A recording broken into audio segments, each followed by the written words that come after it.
Treasure Island by Robert Louis Stevenson. Part 1. The Old Buccaneer.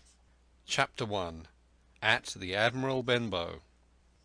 Squire Trelawney, Dr. Livesey, and the rest of these gentlemen, having asked me to write down the whole particulars about Treasure Island from the beginning to the end, keeping nothing back but the bearings of the island, and that only because there is still treasure not yet lifted, I take up my pen in the year of grace 17 and go back to the time when my father kept the Admiral Benbow Inn, and the brown old seaman with the sabre cut first took up his lodging under our roof. I remember him as if it were yesterday, as he came plodding to the inn door, his sea-chest following behind him in a hand-barrow. A tall, strong, heavy, nut-brown man, his tarry pigtail falling over the shoulders of his soiled blue coat, his hands ragged and scarred with dirty broken nails, and the sabre cut across one cheek, a dirty, livid white. I remember him looking round the cove and whistling to himself as he did so, and then breaking out in that old sea-song that he sang so often afterwards. 50 men on a dead man's chest, yo-ho-ho, and a bottle of rum, in the high old tottering voice that seemed to have been tuned and broken at the capstan bars. Then he rapped on the door with a bit of a stick like a handspike that he carried, and when my father appeared, called roughly for a glass of rum. This, when it was brought to him, he drank slowly like a connoisseur, lingering on the taste, and still looking about him at the cliffs and up at our signboard. "This is a handy cove," says he at length, "and a pleasant sitiated grog shop. Much company, mate?" My father told him no, very little company, the more was the pity. "Well, then," says he, "this is the berth for me. Here, you matey," he cried to the man who trundled the barrow, "bring up alongside and help up my chest. I'll stay here a bit," he continued. "I'm a plain man. Rum and bacon and eggs is what I want, and that head up there to watch ships off. What you mun't call me? You mun't call me captain. Oh, I see what you're at. There!" And he threw down 3 or 4 gold pieces on the threshold. "You can tell me when I've worked through that," said he, looking as fierce as a commander. And indeed, bad as his clothes were, and coarsely as he spoke, he had none of the appearance of a man who sailed before the mast, but seemed like a mate or a skipper, accustomed to be obeyed or to strike. The man who came with the barrow told us the mail had set him down the morning before at the Royal George, that he had inquired what inns were along the coast, and hearing ours well spoken of, I suppose, and described as lonely, had chosen it from the others for his place of residence. And that was all we could learn of our guest. He was a very silent man by custom. All day he hung round the cove or upon the cliffs with a brass telescope. All evening he sat in the corner of the parlour next the fire and drank rum and water, very strong. Mostly he would not speak when spoken to, only look up sudden and fierce, and blow through his nose like a fog-horn, and we and the people who came about our house soon learned to let him be.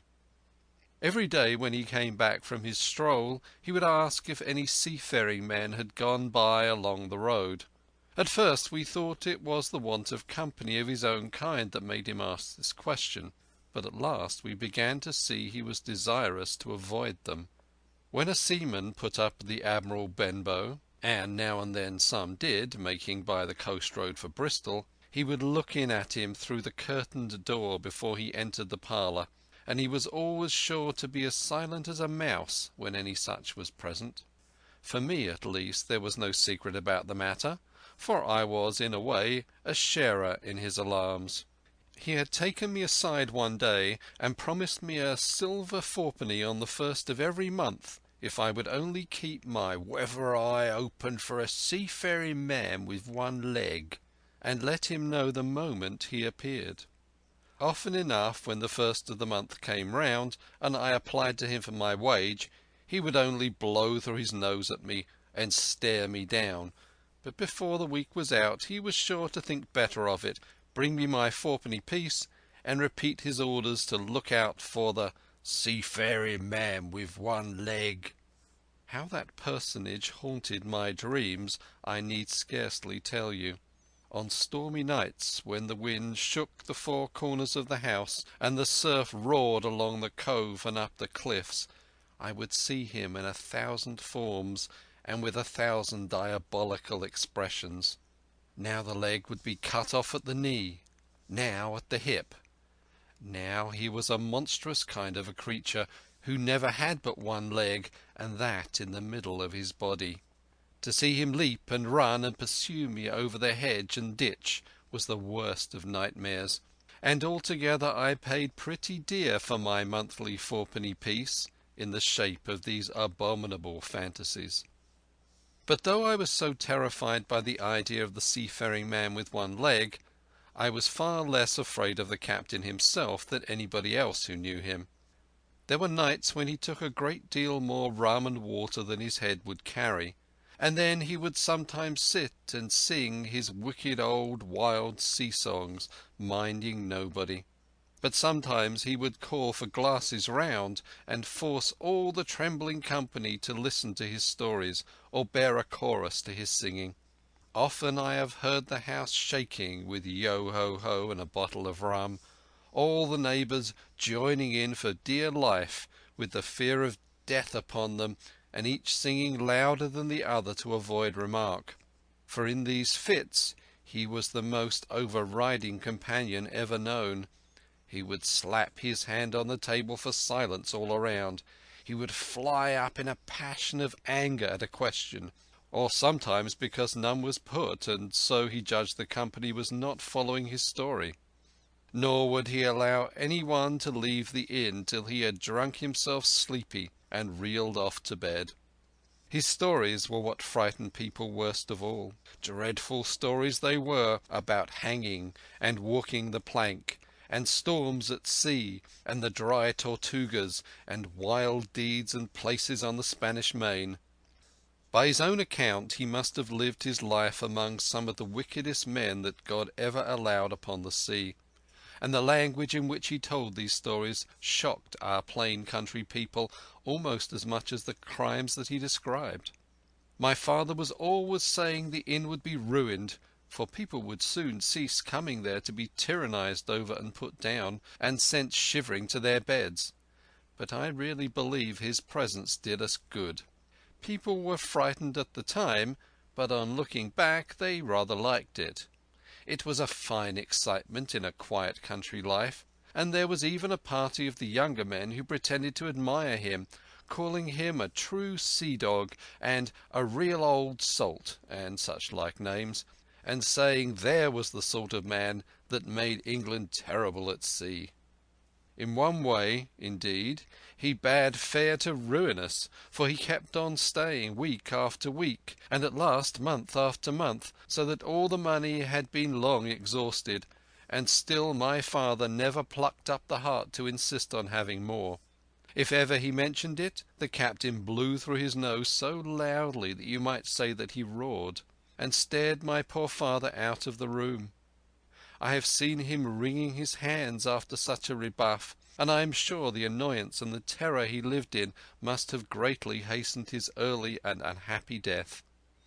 All the time he lived with us, the captain made no change whatever in his dress but to buy some stockings from a hawker. One of the cocks of his hat having fallen down, he let it hang from that day forth, though it was a great annoyance when it blew.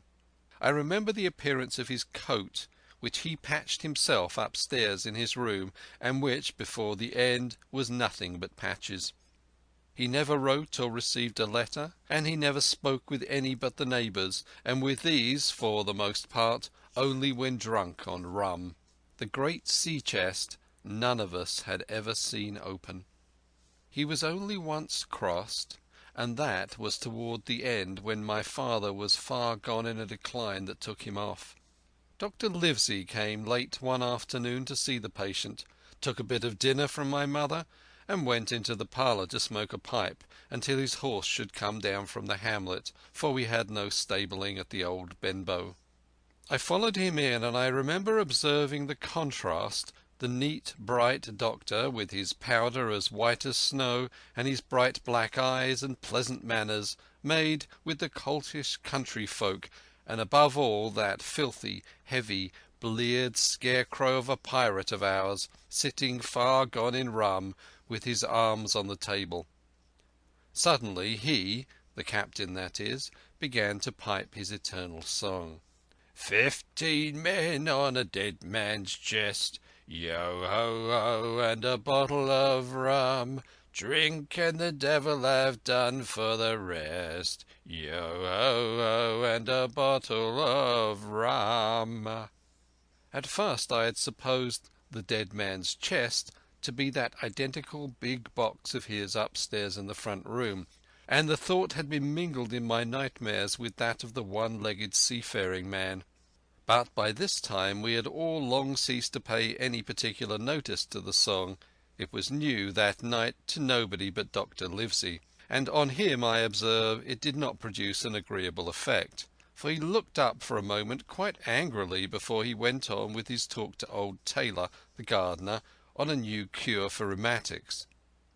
In the meantime the captain gradually brightened up at his own music, and at last flapped his hand upon the table before him in a way we all knew to mean silence. The voices stopped at once, all but Dr. Livesey's. He went on as before, speaking clear and kind, and drawing briskly at his pipe between every word or two. The captain glared at him for a while, flapped his hand again, glared still harder, and at last broke out with a villainous oath.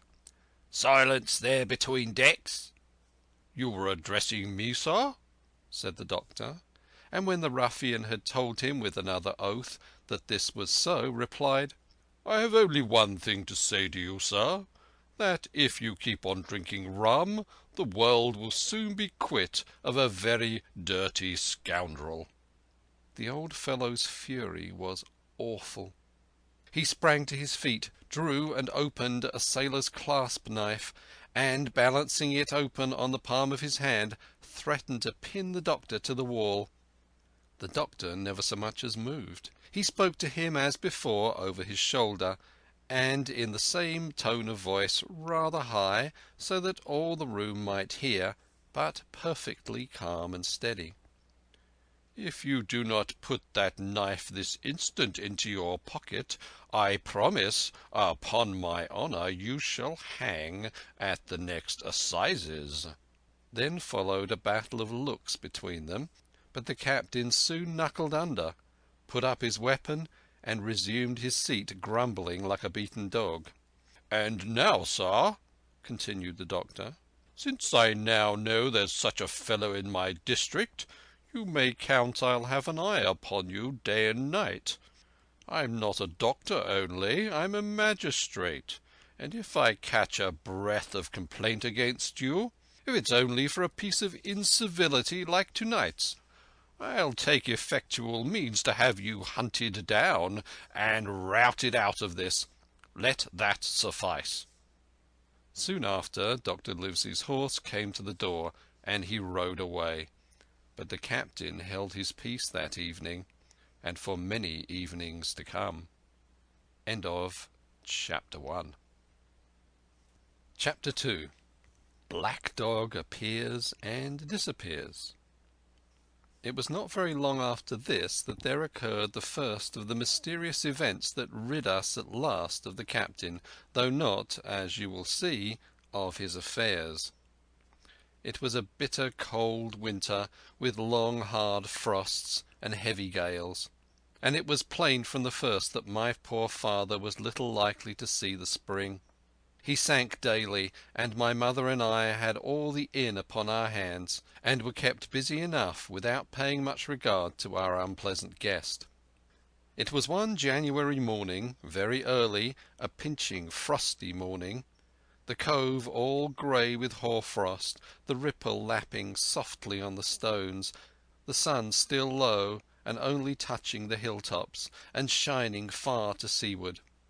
The captain had risen earlier than usual and set out down the beach, his cutlass swinging under the broad skirts of the old blue coat, his brass telescope under his arm, his hat tilted back upon his head. I remember his breath hanging like smoke in his wake as he strode off, and the last sound I heard of him as he turned the big rock was a loud snort of indignation, as though his mind was still running upon Dr. Livesey. Well, Mother was upstairs with Father, and I was laying the breakfast table against the captain's return, when the parlour door opened and a man stepped in on whom I had never set my eyes before. He was a pale, tallowy creature, wanting 2 fingers of the left hand, and though he wore a cutlass, he did not look much like a fighter. I had always my eyes open for seafaring men with 1 leg or 2, and I remember this one puzzled me. He was not sailory, and yet he had a smack of the sea about him too. I asked him what was for his service, and he said he would take rum. But as I was going out of the room to fetch it, he sat down upon a table and motioned to me to draw near. I paused where I was with my napkin in my hand. "Come here, sonny," said he. "Come nearer here." I took a step nearer. "Is this here table for my mate Bill?" he asked with a kind of leer. I told him I did not know his mate Bill, and this was for a person who stayed at our house, whom we called the captain. "Well," said he, "my mate Bill would be called the captain, like as not. He has a cut on 1 cheek, and a mighty pleasant way with him, particularly in drink, has my mate Bill. We'll put it, for argument like, that your captain has a cut on 1 cheek, and we'll put it, if you like, that cheek's the right one. Ah, well, I told you. Now, is my mate Bill in this here house?" I told him he was out walking. "Which way, sonny? Which way is he gone?" And when I pointed out the rock and told him how the captain was likely to return and how soon, and answered a few other questions, "Oh," said he, "this'll be as good as drink to my mate Bill." The expression of his face as he said these words was not at all pleasant, and I had my own reasons for thinking that the stranger was mistaken, even supposing he meant what he said. But it was no affair of mine, I thought, and besides, it was difficult to know what to do. The stranger kept hanging about just inside the inn door, peering round the corner like a cat waiting for a mouse. Once I stepped out myself into the road, but he immediately called me back, and as I did not obey quick enough for his fancy, a most horrible change came over his tallowy face, and he ordered me in with an oath that made me jump. As soon as I was back again he returned to his former manner, half fawning, half sneering, patted me on the shoulder and told me I was a good boy, and he had taken quite a fancy to me.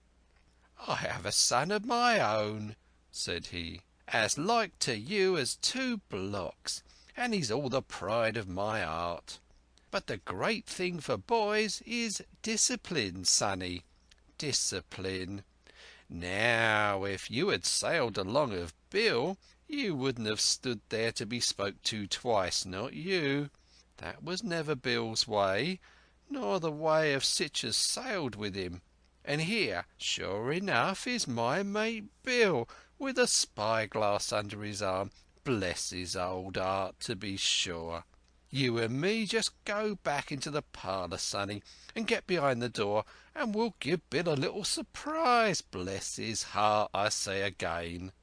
So saying, the stranger backed along with me into the parlour, and put me behind him into the corner, so that we were both hidden by the open door.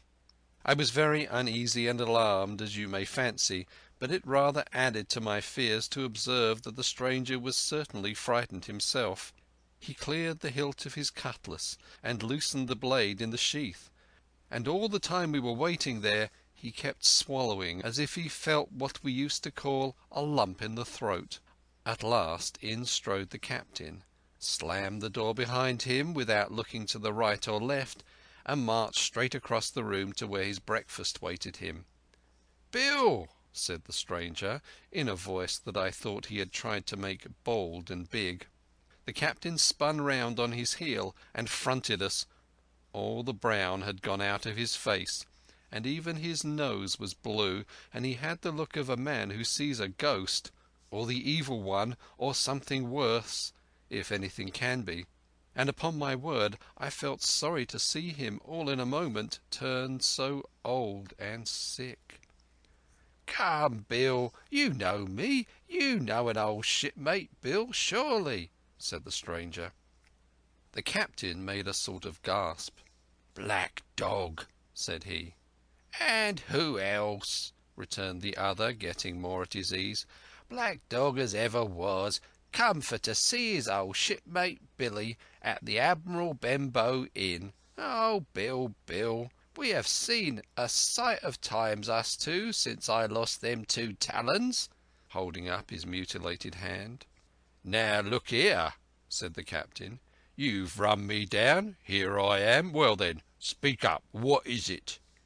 "That's you, Bill," returned Black Dog. "You're in the right of it, Billy. I'll have a glass of rum from this dear child here, as I've took such a liking to, and we'll sit down, if you please, and talk square, like old shipmates."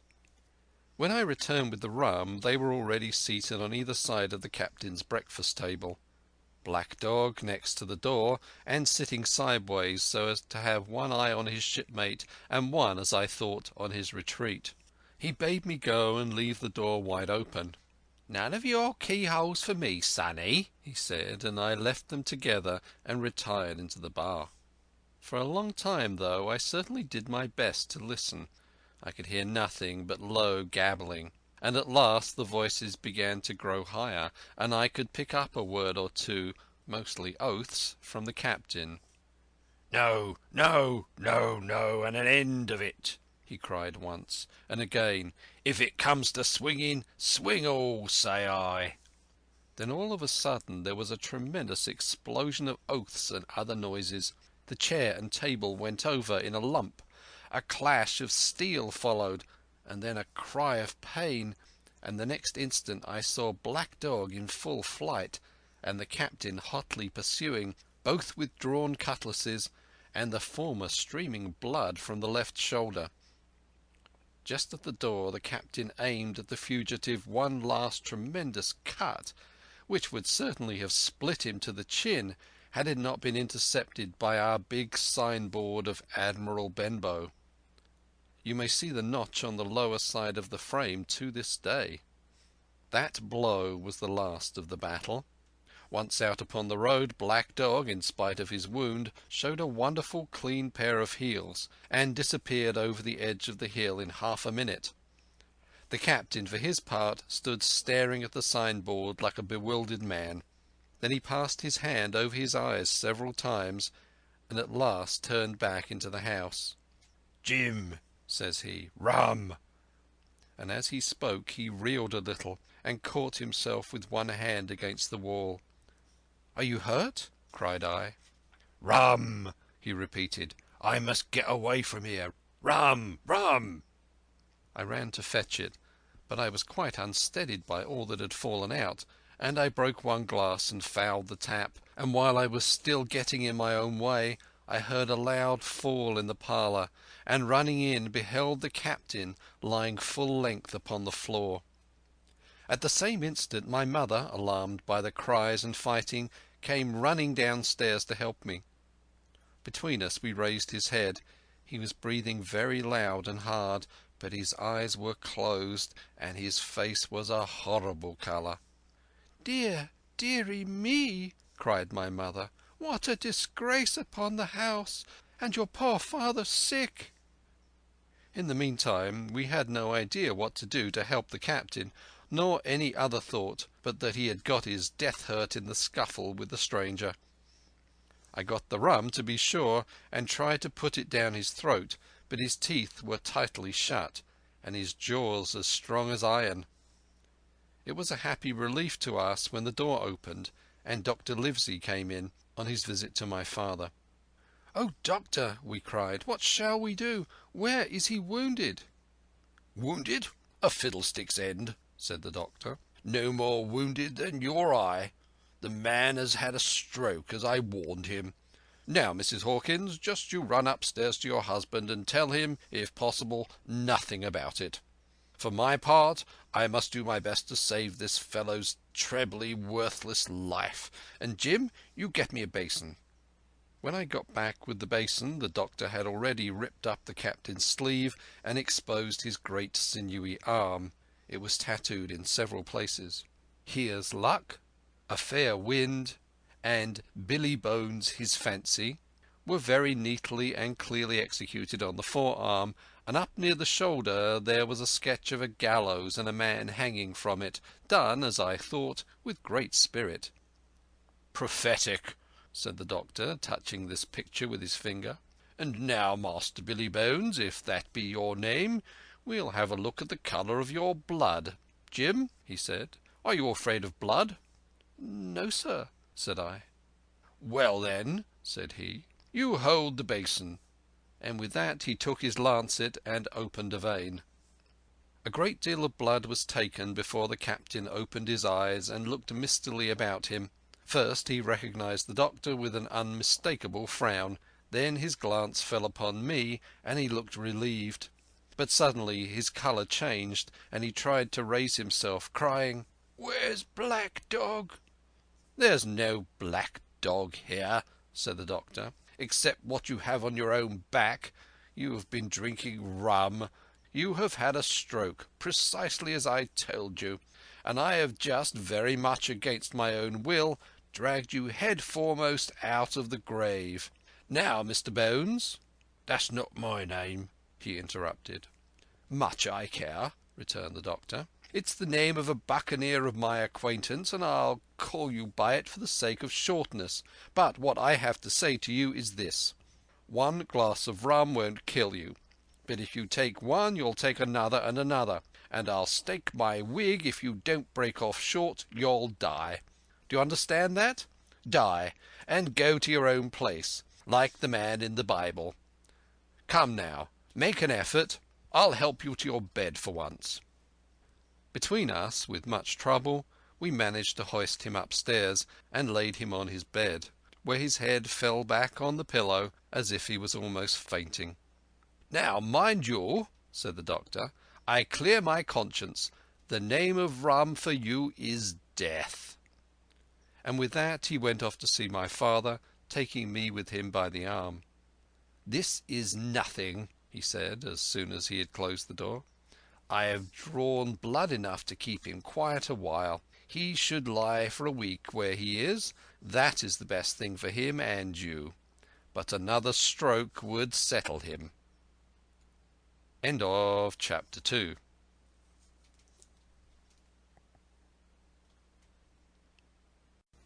Treasure Island by Robert Louis Stevenson. Chapter 3. The Black Spot. About noon I stopped at the captain's door with some cooling drinks and medicines. He was lying very much as we had left him, only a little higher, and he seemed both weak and excited. "Jim," he said, "you're the only one here that's worth anything, and you know I've always been good to you. Never a month but I've given you a silver fourpenny for yourself, and now you see, mate, I'm pretty low and deserted by all. And Jim, you'll bring me one noggin of rum now, won't you, matey?" "The doctor—" I began, but he broke in, cursing the doctor in a feeble voice, but heartily. "Doctors is all swabs," he said. "And that doctor there, why, what does he know about seafaring men? I've been in places hot as pitch, and mates dropping round with Yellow Jack, and the blessed land a heaving like the sea with earthquakes. What do the doctor know of lands like that? and I've lived on rum, I can tell you. It's been meat and drink and man and wife to me, and if I'm not to have my rum now, I'm a poor old hulk on a lee shore. My blood'll be on you, Jim, and that Dr. Swab." And he ran on again for a while with curses. "Look, Jim, how my fingers fidges," he continued in the pleading tone. "I can't keep 'em still, not I. I haven't had a drop this blessed day. That doctor's a fool, I tell you. If I don't have a drain of rum, Jim, I'll have the horrors. I seen some on 'em already. I seen old Flint in the corner there behind you. Plain as print I seen him. And if I get the horrors, I'm a man that has lived rough, and I'll raise Cain. Your doctor himself said one glass wouldn't hurt me. I'll give you a golden guinea for a noggin, Jim." He was growing more and more excited, and this alarmed me, for my father, who was very low that day, needed quiet. Besides, I was reassured by the doctor's words, now quoted to me, and rather offended by the offer of a bribe. "I want none of your money," said I, "but what you owe my father. I'll get you one glass and no more." When I brought it to him, he seized it greedily and drank it out. "Aye, aye," said he, "that's some better sure enough. And now, matey, did that doctor say how long I was to lie here in this old berth?" "A week at least," said I. "Thunder!" he cried. "A week! I can't do that. They'd have the black spot on me by then. The lubbers is going to get the wind of me this blessed moment. Lubbers as couldn't keep what they got and want to nail what is another's. Is that seemingly behaviour now, I want to know? But I'm a saving soul. I never wasted good money of mine, nor lost it neither, and I'll trick 'em again. I'm not afraid on them. I'll shake out another reef, matey, and dandle 'em again." As he was thus speaking, he had risen from bed with great difficulty, holding to my shoulder with a grip that almost made me cry out, and moving his legs like so much dead weight. His words, spirited as they were in meaning, contrasted sadly with the weakness of the voice in which they were uttered. He paused when he had got into a sitting position on the edge. "That doctor's done me," he murmured. "My ears is singing. Lay me back." Before I could do much to help him, he had fallen back again to his former place, where he lay for a while silent. "Jim," he said at length, "you saw that seafaring man to-day?" "Black Dog?" I asked. "Ah, Black Dog," said he. "He's a bad un, but there's worse that put him on. Now if I can't get away nohow, and they tip me the black spot, mind you, it's my old sea chest they're after. You get on a horse. You can, can't you? Well then, you get on a horse and go to, well, yes, I will, to that eternal Dr. Swab, and tell him to pipe all hands, magistrates and sich, and he'll lay 'em aboard at the Admiral Benbow. All old Flint's crew, man and boy, all on 'em that's left. I was first mate, I was, old Flint's first mate, and I'm the only one as knows the place. He gave it me to Savannah when he lay a-dying, like as if I was to now, you see. But you won't peach unless they got the black spot on me, or unless you see that Black Dog again, or a seafaring man with one leg, Jim, him above all." "But what is the black spot, Captain?" I asked. "That's a summons, mate. I'll tell you if they get that. But you'll keep your weather eye open, Jim, and I'll share with you equals upon my honour." He wandered a little longer, his voice growing weaker, but soon after I had given him his medicine, which he took like a child, with the remark, "If ever a seaman wanted drugs, it's me." He fell at last into a heavy swoon-like sleep, in which I left him. What I should have done had all gone well I do not know. Probably I should have told the whole story to the doctor, for I was in mortal fear lest the captain should repent of his confessions and make an end of me. But as things fell out, my poor father died quite suddenly that evening, which put all other matters on one side. Our natural distress, the visits of the neighbours, the arranging of the funeral, and all the work of the inn to be carried on in the meanwhile, kept me so busy that I had scarcely time to think of the captain, far less to be afraid of him. He got downstairs next morning, to be sure, and had his meals as usual, though he ate little, and had more, I'm afraid, than his usual supply of rum, for he helped himself out of the bar, scowling and blowing through his nose, and no one dared to cross him. On the night before the funeral he was as drunk as ever, and it was shocking in that house of mourning to hear him singing away his ugly old sea-song. But weak as he was, we were all in fear of death for him, and the doctor was suddenly taken up with a case many miles away, and was never near the house after my father's death. I have said the captain was weak, and indeed he seemed rather to grow weaker than to regain his strength. He clambered up and down stairs, and went from the parlour to the bar and back again, and sometimes put his nose out of door to smell the sea, holding on to the walls as he went for support, and breathing hard and fast like a man on a steep mountain. He never particularly addressed me, and it is my belief that he had as good as forgotten his confidences, but his temper was more flighty, and, allowing for his bodily weaknesses, more violent than ever. He had an alarming way now, when he was drunk, of drawing his cutlass and laying it bare before him on the table. But with all that he minded people less, and seemed shut up in his own thoughts and rather wandering. Once, for instance, to our extreme wonder, he piped up to a very different air, a kind of country love song that he must have learned in his youth before he had begun to follow the sea. So things passed until the day after the funeral, and about 3 o'clock of a bitter, foggy, frosty afternoon I was standing at the door for a moment, full of sad thoughts about my father, when I saw someone drawing slowly near along the road. He was plainly blind, for he tapped before him with a stick, and wore a great green shade over his eyes and nose, and he was hunched as if with age or weakness, and wore a huge old tattered sea-cloak with a hood that made him appear positively deformed. I never saw in my life a more dreadful-looking figure. He stopped a little from the inn, and, raising his voice in an old sing-song, addressed the air in front of him. "Will any kind friend inform a poor blind man who has lost the precious sight of his eyes in the gracious defence of his native country, England, and God bless King George, where or in what part of this country he may now be?" "You are at the Admiral Benbow, Black Hill Cove, my good man," said I. "I hear a voice," said he, "a young voice. Will you give me your hand, my kind young friend, and lead me in?"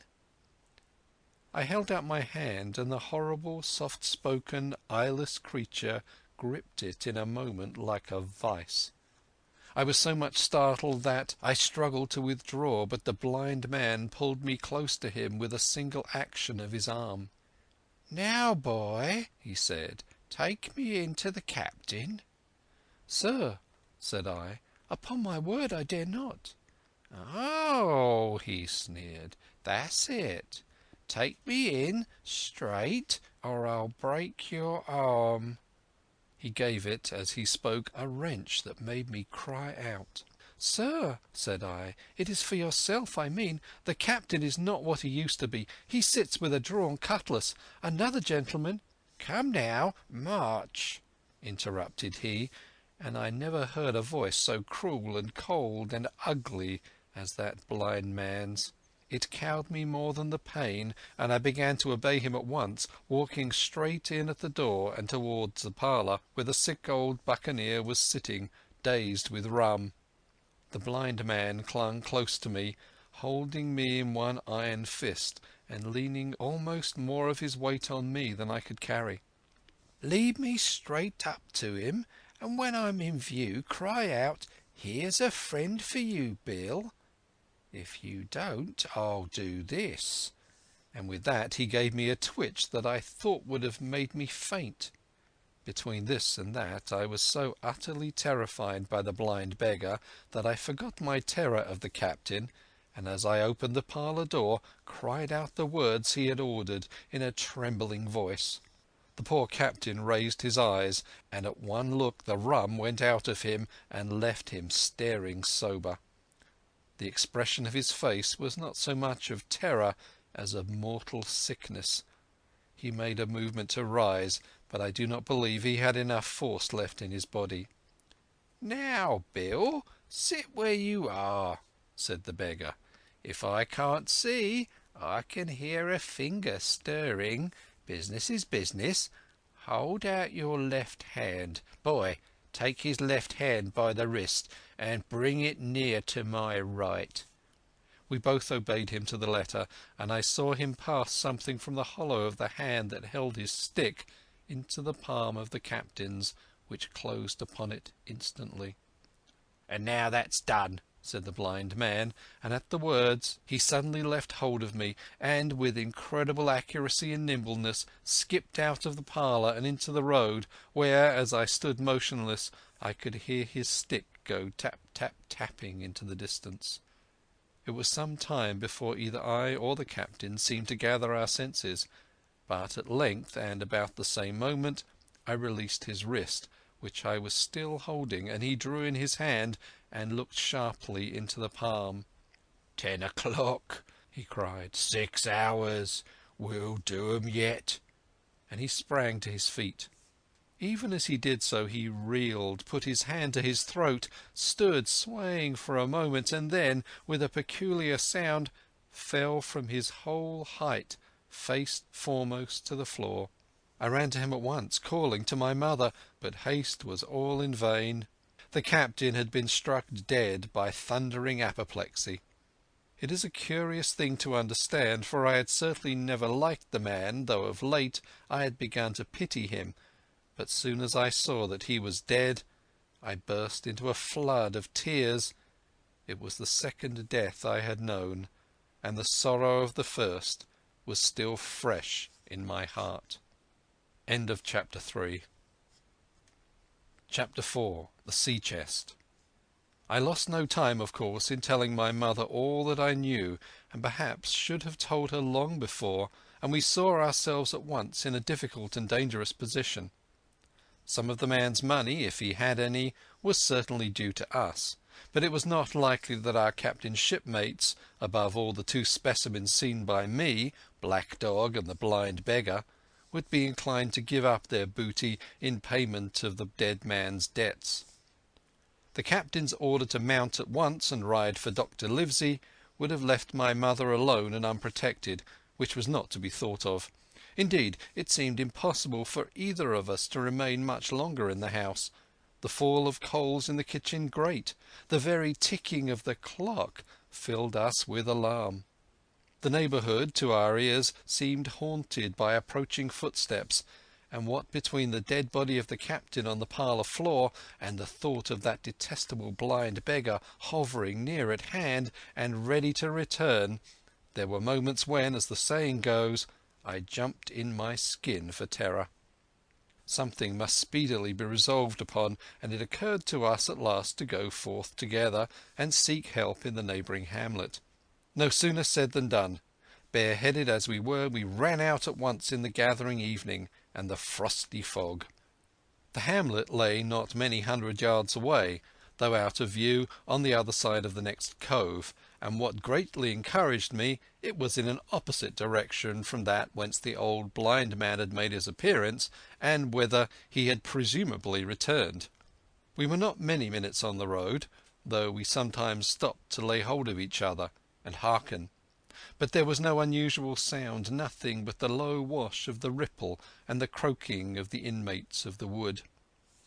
It was already candlelight when we reached the hamlet, and I shall never forget how much I was cheered to see the yellow shine in doors and windows, but that, as it proved, was the best help we were likely to get in that quarter, for, you would have thought men would have been ashamed of themselves, no soul would consent to return with us to the Admiral Benbow. The more we told of our troubles, the more, man, woman and child, they clung to the shelter of their houses. The name of Captain Flint, though it was strange to me, was well enough known to some there, and carried a great weight of terror. Some of the men who had been to field work on the far side of the Admiral Benbow remembered, besides, to have seen several strangers on the road, and, taking them to be smugglers, to have bolted away. And one at least had seen a little lugger in what we called Kit's Hole. For that matter, anyone who was a comrade of the captain's was enough to frighten them to death. And the short and the long of the matter was that while we could get several who were willing to ride to Dr. Livesey's, which lay in another direction, not one would help us to defend the inn. They say cowardice is infectious, but then argument is, on the other hand, a great emboldener. And so, when each had said his say, my mother made them a speech. She would not, she declared, lose money that belonged to her fatherless boy. "If none of the rest of you dare," she said, "Jim and I dare. Back we will go the way we came, and small thanks to you big, hulking, chicken-hearted men. We'll have that chest open if we die for it, and I'll thank you for that bag, Mrs. Crossley, to bring back our lawful money in." Of course I said I would go with my mother, and of course they all cried out at our foolhardiness. But even then not a man would go along with us. All they would do was to give me a loaded pistol lest we were attacked, and to promise to have horses ready saddled in case we were pursued on our return, while one lad was to ride forward to the doctor's in search of armed assistance. My heart was beating fiercely when we two set forth in the cold night upon this dangerous venture. A full moon was beginning to rise and peered redly through the upper edges of the fog, and this increased our haste, for it was plain, before we came forth again, that all would be bright as day and our departure exposed to the eyes of any watchers. We slipped along the hedges, noiseless and swift, nor did we see anything to increase our terrors till, to our huge relief, the door of the Admiral Benbow had closed behind us. I slipped the bolt at once, and we stood and panted for a moment in the dark, alone in the house with the dead captain's body. Then my mother got a candle in the bar, and, holding each other's hands, we advanced into the parlour. He lay as we had left him, on his back, with his eyes open and one arm stretched out. "Draw down the blind, Jim," whispered my mother. "They might come and watch outside. And now," said she, when I had done so, "we have to get the key off that. And who's to touch it, I should like to know?" And she gave a kind of sob as she said the words. I went down on my knees at once. On the floor, close to his hand, there was a little round of paper, blackened on one side. I could not doubt that this was the black spot, and taking it up I found written on the other side in a very good clear hand this short message: "You have till 10 tonight." "He had till 10, mother," said I, and just as I said it our old clock began striking. This sudden noise startled us shockingly, but the news was good, for it was only 6. "Now, Jim," she said, "that key." I felt in his pockets, one after another. A few small coins, a thimble, and some thread and big needles. A piece of pigtail tobacco, bitten away at the end, his gully with the crooked handle, a pocket compass and a tinder box were all that they contained, and I began to despair. "Perhaps it's round his neck," suggested my mother. Overcoming a strong repugnance, I tore open his shirt at the neck, and there, sure enough, hanging to a bit of tarry string which I cut with his own gully, we found the key. At this triumph we were filled with hope, and hurried downstairs without delay to the little room where he had slept so long, and where his box had stood since the day of his arrival.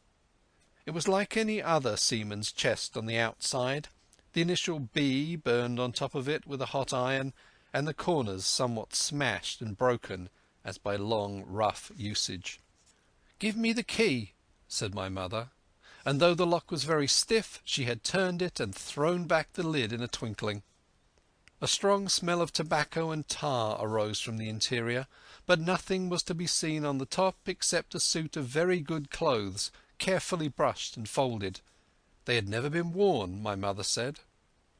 Under that the miscellany began: a quadrant, a tin cannikin, several sticks of tobacco, 2 brace of very handsome pistols, a piece of bar silver, an old Spanish watch, and some other trinkets of little value and mostly foreign make, a pair of compasses mounted with brass, and 5 or 6 curious West Indian shells. I've often wondered since why he should have carried about those shells with him in his wandering, guilty and hunted life.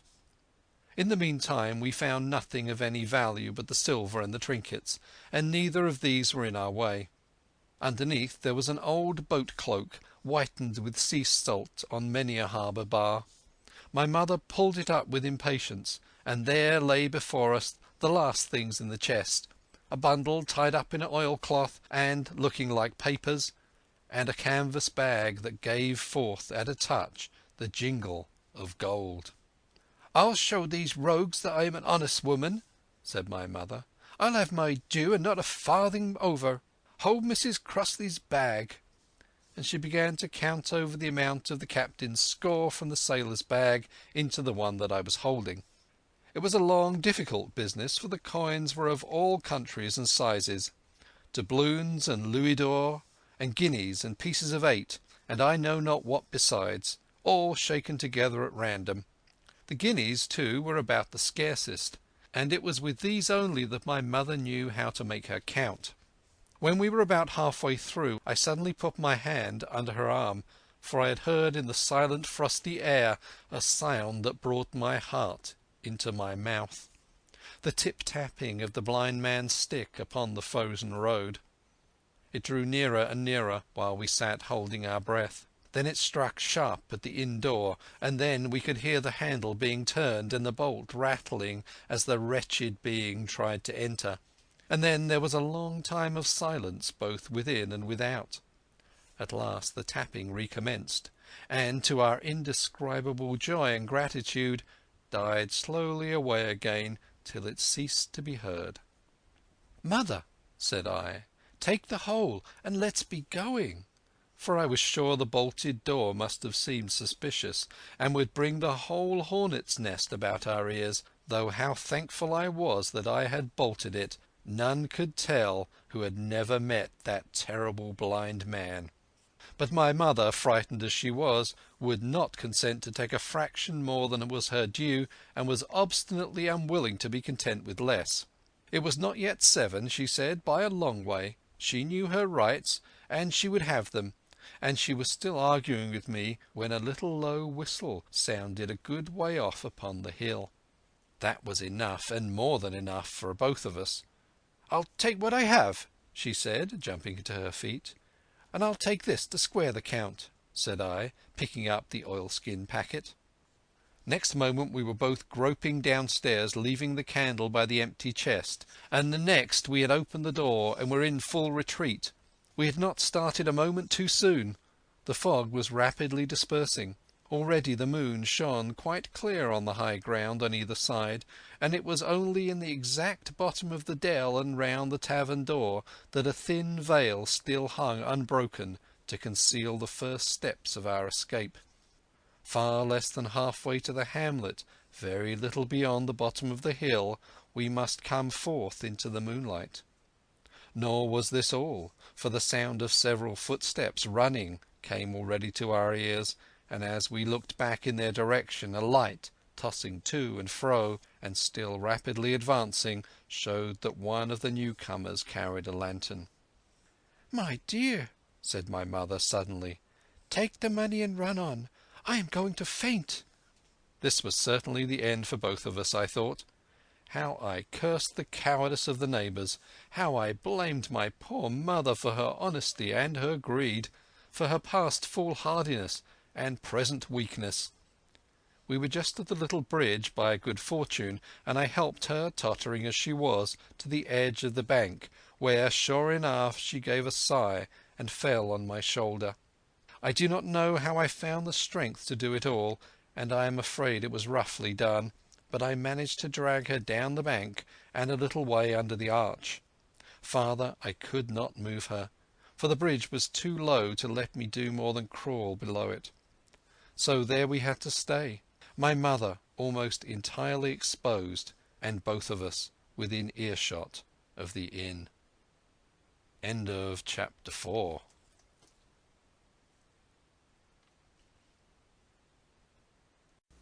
Treasure Island by Robert Louis Stevenson. Chapter 5. The Last of the Blind Man. My curiosity, in a sense, was stronger than my fear, for I could not remain where I was, but crept back to the bank again, whence, sheltering my head behind a bush of broom, I might command the road before our door. I was scarcely in position ere my enemies began to arrive, 7 or 8 of them, running hard, their feet beating out of time along the road, and the man with the lantern some paces in front. 3 men ran together, hand in hand, and I made out, even through the mist, that the middle man of this trio was the blind beggar. The next moment his voice showed me I was right. "Down with the door!" he cried. "Aye, aye, sir," answered 2 or 3, and a rush was made upon the Admiral Benbow, the lantern-bearer following, and then I could see them pause and hear speeches passed in a lower key, as if they were surprised to find the door open. But the pause was brief, for the blind man again issued his commands. His voice sounded louder and higher, as if he were afire with eagerness and rage. "In! In! In!" he shouted, and cursed them for their delay. 4 or 5 of them obeyed at once, 2 remaining on the road with the formidable beggar. There was a pause, then a cry of surprise, then a voice shouting from the house, "Bill's dead!" But the blind man swore at them again for their delay. "Search him, some of you shrinking lubbers, and the rest of you, aloft and get the chest," he cried. I could hear their feet rattling up our old stairs, so that the house must have shook with it. Promptly afterwards fresh sounds of astonishment arose. The window of the captain's room was thrown open with a slam and a jingle of broken glass, and a man leaned out into the moonlight, head and shoulders, and addressed the blind beggar on the road below him. "Pew!" he cried. "They've been before us. Someone's turned the chest out, alow and aloft." "Is it there?" roared Pew. "The money's there." The blind man cursed the money. "Flint's fist, I mean," he cried. "I don't see it here nohow," returned the man. "Here, you below there, is it on bill?" cried the blind man again. At that another fellow, probably he who had remained below to search the captain's body, came to the door of the inn. "Bill's been overhauled already," he said. "Nothing left." "It's these people of the inn. It's that boy. I wish I had put his eyes out," cried the blind man Pew. "They were here no time ago. They had the door bolted when I tried it. Scatter, lads, and find 'em." "Sure enough, they left their glim here," said the fellow from the window. "Scatter and find 'em. Rout the house out," reiterated Pew, striking with his stick upon the road. Then there followed a great to-do through all our old inn, heavy feet pounding to and fro, furniture all thrown over, doors kicked in, until the very rocks re-echoed and the men came out again, one after another, on the road, and declared that we were nowhere to be found. And just then the same whistle that had alarmed my mother and myself over the dead captain's money was once more clearly audible through the night, but this time twice repeated. I had thought it to be the blind man's trumpet, so to speak, summoning his crew to the assault, but I now found that it was a signal from the hillside toward the hamlet, and from its effect upon the buccaneers a signal to warn them of approaching danger. "There's Dirk again," said one. "Twice. We'll have to budge, mates."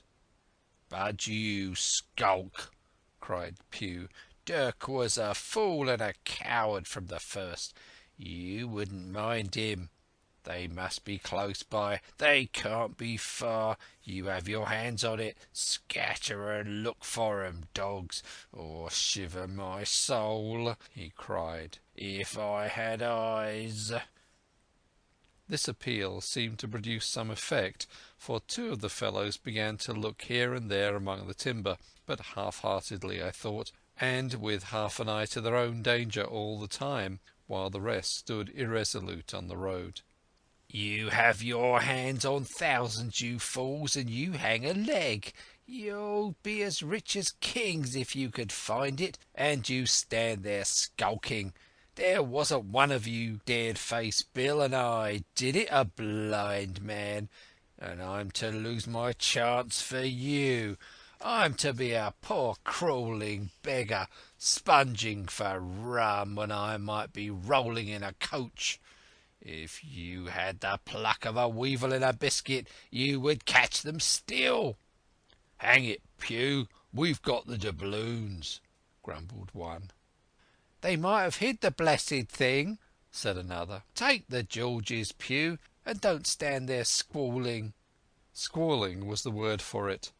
Pew's anger rose so high at these objections, till at last, his passion completely taking the upper hand, he struck at them right and left in his blindness, and his stick sounded heavily on more than one. These, in their turn, cursed back at the blind miscreant, threatened him in horrid terms, and tried in vain to catch the stick and wrest it from his grasp. This quarrel was the saving of us, for while it was still raging, another sound came from the top of the hill on the side of the hamlet, the tramp of horses galloping. Almost at the same time a pistol shot, flash and report came from the hedge side, and that was plainly the last signal of danger, for the buccaneers turned at once and ran, separating in every direction, one seaward along the cove, one slant across the hill, and so on, so that in half a minute not a sign of them remained but Pew. Him they had deserted, whether in sheer panic or out of revenge for his ill words and blows, I know not. But there he remained behind, tapping up and down the road in a frenzy, and groping and calling for his comrades. Finally he took the wrong turn, and ran a few steps past me towards the hamlet, crying, "Johnny, Black Dog, Dirk," and other names. "You won't leave old Pew, mate, not old Pew." Just then the noise of horses topped the rise, and 4 or 5 riders came in sight in the moonlight and swept at full gallop down the slope. At this Pew saw his error, turned with a scream, and ran straight for the ditch, into which he rolled. But he was on his feet again in a second, and made another dash, now utterly bewildered, right under the nearest of the coming horses. The rider tried to save him, but in vain. Down went Pew with a cry that rang high into the night, and the 4 hoofs trampled and spurned him and passed by. He fell on his side, then gently collapsed upon his face and moved no more. I leapt to my feet and hailed the riders. They were pulling up, at any rate, horrified at the accident, and I soon saw what they were. One, trailing out behind the rest, was a lad that had gone from the hamlet to Dr. Livesey's. The rest were revenue officers whom he had met by the way, and with whom he had had the intelligence to return at once. Some news of the lugger in Kit's Hole had found its way to Supervisor Dance, and set him forth that night in our direction, and to that circumstance my mother and I owed our preservation from death. Pew was dead. Stone dead. As for my mother, when we carried her up to the hamlet, a little cold water and some salts very soon brought her back again, and she was none the worse for her terror, though she still continued to deplore the balance of the money. In the meantime the supervisor rode on as fast as he could to Kit's Hole, but his men had to dismount and grope down the dingle, leading and sometimes supporting their horses, and in continual fear of ambushes, so it was no great matter for surprise that when they got down to the hole the lugger was already under way, though still close in. He hailed her. A voice replied, telling him to keep out of the moonlight or he would get some lead in him, and at the same time a bullet whistled close by his arm. Soon after the lugger doubled the point and disappeared. Mr. Dance stood there as he said, "Like a fish out of water," and all he could do was to dispatch a man to B to warn the cutter. "And that," he said, "is just about as good as nothing. They've got clean off, and there's an end. Only," he added, "I'm glad I trod upon Master Pugh's corns." By this time he had heard my story. I went back with him to the Admiral Benbow, and you cannot imagine a house in such a state of smash. The very clock had been thrown down by these fellows in their furious hunt after my mother and myself. And though nothing had actually been taken away except the captain's money bag and a little silver from the till, I could see at once that we were ruined. Mr. Dance could make nothing of the scene. "They got the money, you say? Well then, Hawkins, what in fortune were they after?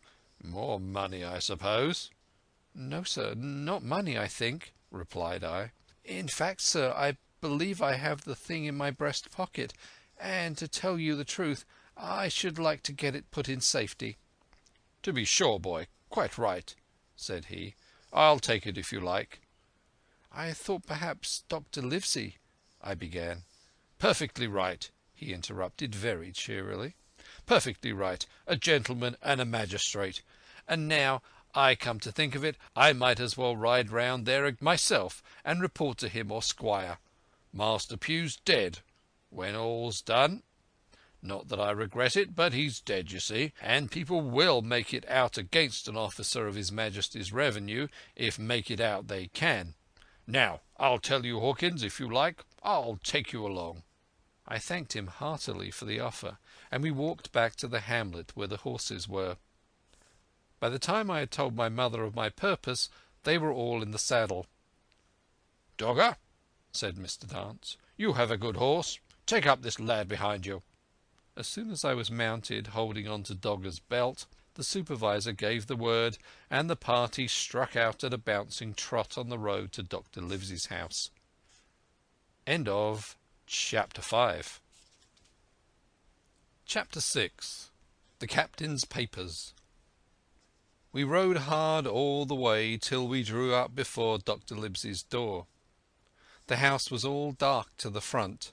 Mr. Dance told me to jump down and knock, and Dogger gave me a stirrup to descend by. The door was opened almost at once by a maid. "Is Dr. Livesey in?" I asked. "No," she said. He had come home in the afternoon, but had gone up to the hall to dine and pass the evening with the squire. "So there we go, boys," said Mr. Dance. This time, as the distance was short, I did not mount, but ran with Dogger's stirrup leather to the lodge gates, and up the long leafless moonlit avenue to where the white line of the hall buildings looked on either hand on great old gardens. There Mr. Dance dismounted, and taking me along with him was admitted at a word into the house.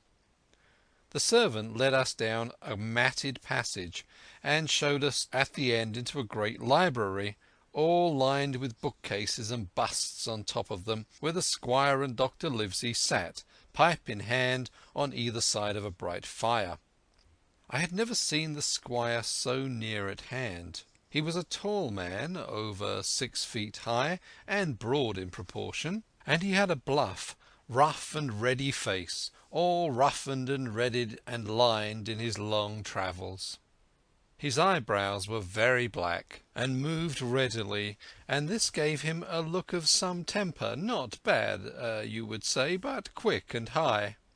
"Come in, Mr. Dance," said he, very stately and condescending. "Good evening, Dance," said the doctor with a nod, "and good evening to you, friend Jim. What good wind brings you here?" The supervisor stood up straight and stiff, and told his story like a lesson. But you should have seen how the two gentlemen leaned forward and looked at each other and forgot to smoke in their surprise and interest. When they heard how my mother went back to the inn, Dr. Livesey fair slapped his thigh, and the squire cried "Bravo!" and broke his long pipe against the grate. Long before it was done, Mr. Trelawney, that you will remember was the squire's name, had got up from his seat and was striding about the room, and the doctor, as if to hear the better, had taken off his powdered wig and sat there looking very strange indeed with his own close-cropped black poll. At last Mr. Dance finished the story. "Mr. Dance," said the squire, "you are a very noble fellow. And as for riding down that black, atrocious miscreant, I regard it as an act of virtue, sir, like stamping on a cockroach. This lad Hawkins is a trump, I perceive. Hawkins, will you ring that bell? Mr. Dance must have some ale." "And so, Jim," said the doctor, "you have the thing that they were after, have you?" "Here it is, sir," said I, and gave him the oilskin packet. The doctor looked it all over, as if his fingers were itching to open it, but instead of doing that he put it quietly in the pocket of his coat. "Squire," said he, "when Dance has had his ale he must of course be off on his Majesty's service, but I mean to keep Jim Hawkins here to sleep at my house, and, with your permission, I propose we should have up the cold pie and let him sup." "As you will, Livesey," said the squire. "Hawkins has earned better than cold pie." So a big pigeon pie was brought in and put on a side table, and I made a hearty supper, for I was as hungry as a hawk, while Mr. Dance was further complimented and at last dismissed. "And now, squire," said the doctor. "And now, Livesey," said the squire in the same breath. "One at a time, one at a time," laughed Dr. Livesey. "You have heard of this Flint, I suppose?" "Heard of him?" cried the squire. "Heard of him, you say? He was the bloodthirstiest buccaneer that sailed. Blackbeard was a child to Flint. The Spaniards were so prodigiously afraid of him that, I tell you, sir, I was sometimes proud that he was an Englishman. I have seen his topsails with these eyes off Trinidad, and the cowardly son of a rum puncheon that I sailed with put back, sir, into the port of Spain." "Well, I've heard of him myself in England," said the doctor. "But the point is, had he money?" "Money?" cried the squire. "Have you heard the story? What were these villains after but money? What do they care for but money? For what would they risk their rascal carcasses but money?" "That we shall soon know," replied the doctor. "But you are so confoundedly hot-headed and exclamatory that I cannot get a word in. What I want to know is this. Suppose that I have here in my pocket some clue to where Flint buried his treasure. Will that treasure amount to much?" "Amount, sir?" cried the squire. "It will amount to this. If we have the clue you talk about, I'll fit out a ship in Bristol Dock and take you and Hawkins here along, and we'll have that treasure if I search for a year." "Very well," said the doctor. "Now then, if Jim is agreeable, we'll open the packet." And he laid it before him on the table. The bundle was sewn together, and the doctor had to get out his instrument case and cut the stitches with his medical scissors. It contained two things, a book and a sealed paper. "First of all, we'll try the book," observed the doctor.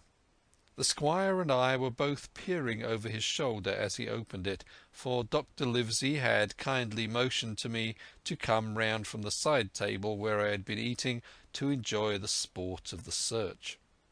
On the first page there were only some scraps of writing, such as a man with a pen in his hand might make for idleness or practice. One was the same as the tattoo mark, "Billy Bones his fancy." Then there was "Mr. W. Bones' mate," "No more rum," "Off Palm Key he got it," and some other snatches, most single words and unintelligible. But I could not help wondering who it was that had got it, and what it was he got. A knife in his back, as likely as not. "Not much instruction there," said Dr. Livesey as he passed on.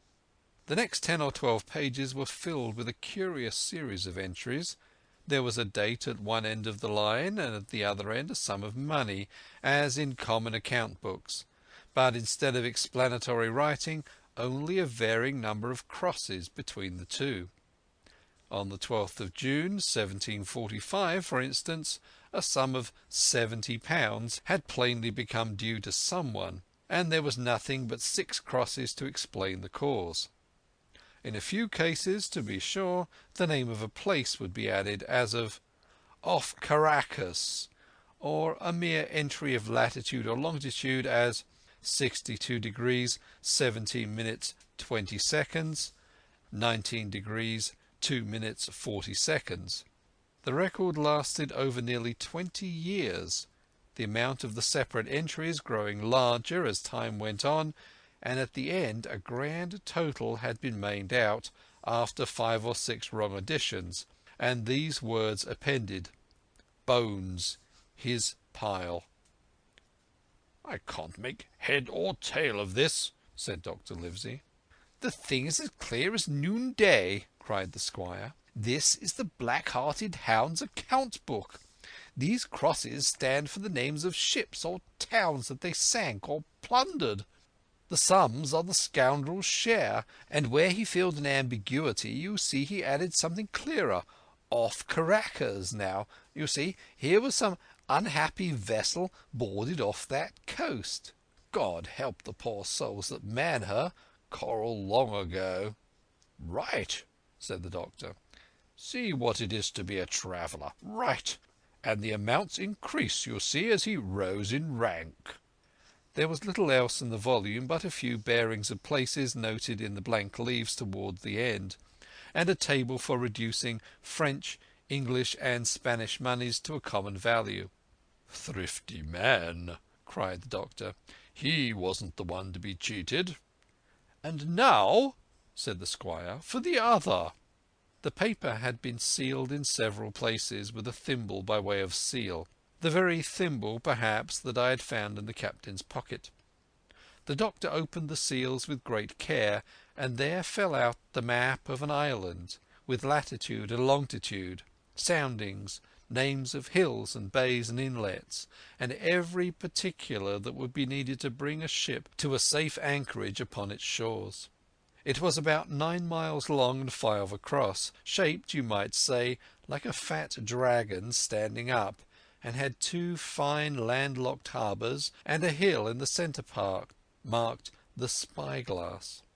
There were several editions of a later date, but, above all, 3 crosses of red ink, 2 on the north part of the island, 1 in the south-west, and, besides this last, in the same red ink, and in a small neat hand, very different from the captain's tottery characters, these words: "Bulk of treasure here."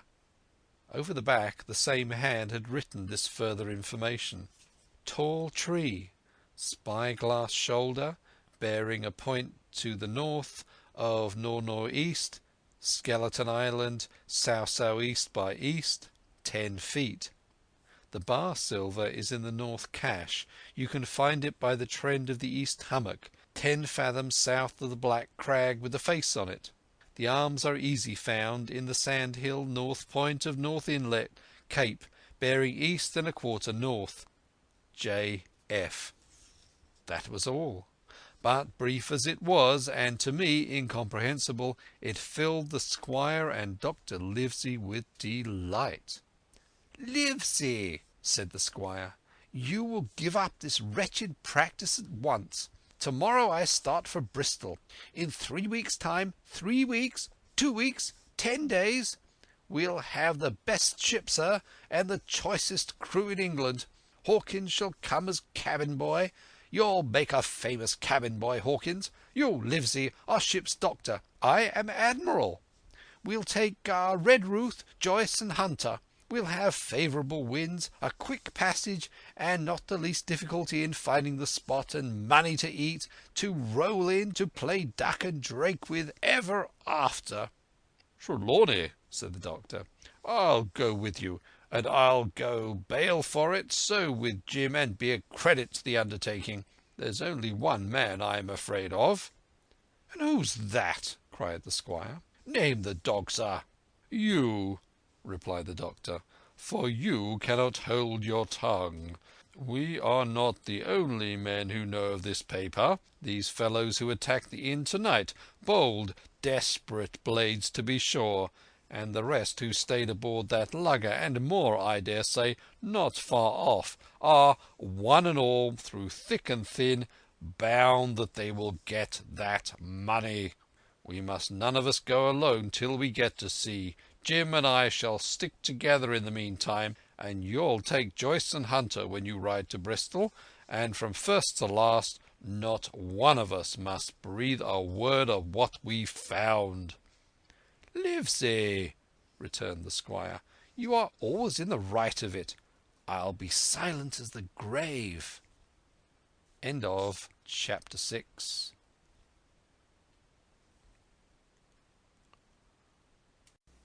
Treasure Island by Robert Louis Stevenson. Part 2. The Sea Cook. Chapter 7. I go to Bristol. It was longer than the squire imagined ere we were ready for the sea, and none of our first plans, not even Dr. Livesey's, of keeping me beside him, could be carried out as we intended. The doctor had to go to London for a physician to take charge of his practice. The squire was hard at work at Bristol, and I lived on at the Hall under the charge of old Redruth, the gamekeeper, almost a prisoner, but full of sea dreams and the most charming anticipations of strange islands and adventures. I brooded by the hour together over the map, all the details of which I well remembered. Sitting by the fire in the housekeeper's room, I approached that island in my fancy from every possible direction. I explored every acre of its surface. I climbed 1,000 times to that tall hill they called the Spyglass, and from the top enjoyed the most wonderful and changing prospects. Sometimes the isle was thick with savages with whom we fought, sometimes full of dangerous animals that hunted us. But in all my fancies nothing occurred to me so strange and tragic as our actual adventures. So the weeks passed on till one fine day there came a letter addressed to Dr. Livesey, with this addition: to be opened in the case of his absence by Tom Redruth or young Hawkins. Obeying this order, we found, or rather I found, for the gamekeeper was a poor hand at reading anything but print, the following important news: Old Anchor Inn, Bristol, March 1, 17 "Dear Livesey, as I do not know whether you are at the Hall or still in London, I send this in double to both places. The ship is bought and fitted. She lies at anchor, ready for sea. You never imagined a sweeter schooner. A child might sail her. 200 tons. Name Hispaniola. I got her through my friend Blandley, who has proved himself throughout the most surprising trump. The admirable fellow literally slaved in my interest, and so, I may say, did everyone in Bristol as soon as they got wind of the port we sailed for. Treasure, I mean." "Redruth," said I, interrupting the letter. "Dr. Livesey will not like that. The squire has been talking after all." "Well, who's the better right?" growled the gamekeeper.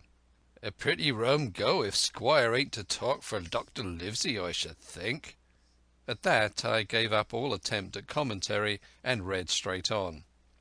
"Blandley himself found the Hispaniola, and by the most admirable management got her for the merest trifle. There is a class of men in Bristol monstrously prejudiced against Blandley. They go the length of declaring that this honest creature would do anything for money, that the Hispaniola belonged to him, and that he sold it to me absurdly high. The most transparent calumnies. None of them dare, however, to deny the merits of the ship. So far there was not a hitch.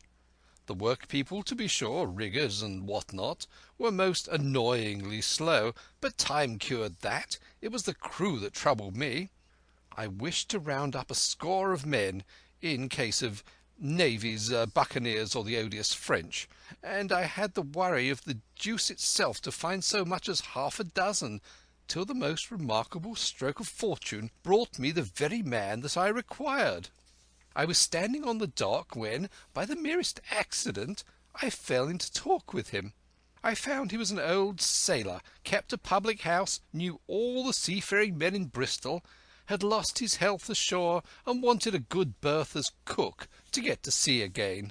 He had hobbled down there that morning, he said, to get a smell of the salt.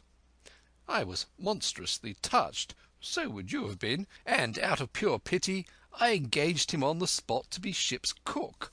Long John Silver he is called, and has lost a leg, but that I regarded as a recommendation, since he lost it in his country's service under the immortal Hawk. He has no pension, Livesey. Imagine the abominable age we live in. Well, sir, I thought I had only found a cook, but it was a crew I had discovered. Between Silver and myself we got together in a few days a company of the toughest old salts imaginable, not pretty to look at, but fellows, by their faces, of the most indomitable spirit. I declare we could fight a frigate. Long John even got rid of 2 out of the 6 or 7 I had already engaged. He showed me in a moment that they were of just the sort of freshwater swabs we had to fear in an adventure of importance. I am in the most magnificent health and spirits, eating like a bull, sleeping like a tree, yet I shall not enjoy a moment till I hear my old tarpaulins tramping around the capstan. Seaward ho! Hang the treasure! It's the glory of the sea that has turned my head. So now, Livesey, come post. Do not lose an hour, if you respect me. Let young Hawkins go at once to see his mother with Redruth for a guard, and then both come full speed to Bristol. John Trelawney. P.S. I did not tell you that Blandley, who, by the way, is to send a consort after us if we don't turn up by the end of August, had found an admirable fellow for sailing master, a stiff man, which I regret, but in all other respects a treasure. Long John Silver unearthed a very competent man for a mate, a man called Arrow. I have a boatswain who pipes, Livesey, so things shall go man-of-war fashion on board the good ship Hispaniola. I forgot to tell you that Silver is a man of substance. I know of my own knowledge that he has a banker's account which has never been overdrawn.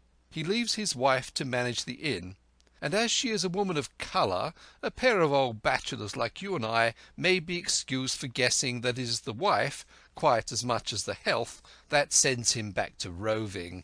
J.T. P.P.S. Hawkins may stay 1 night with his mother. J.T. You can fancy the excitement into which that letter put me. I was half beside myself with glee, and if ever I despised a man, it was old Tom Redruth, who could do nothing but grumble and lament. Any of the under gamekeepers would gladly have changed places with him, but such was not the squire's pleasure, and the squire's pleasure was like law among them all. Nobody but old Redruth would have dared so much as even to grumble.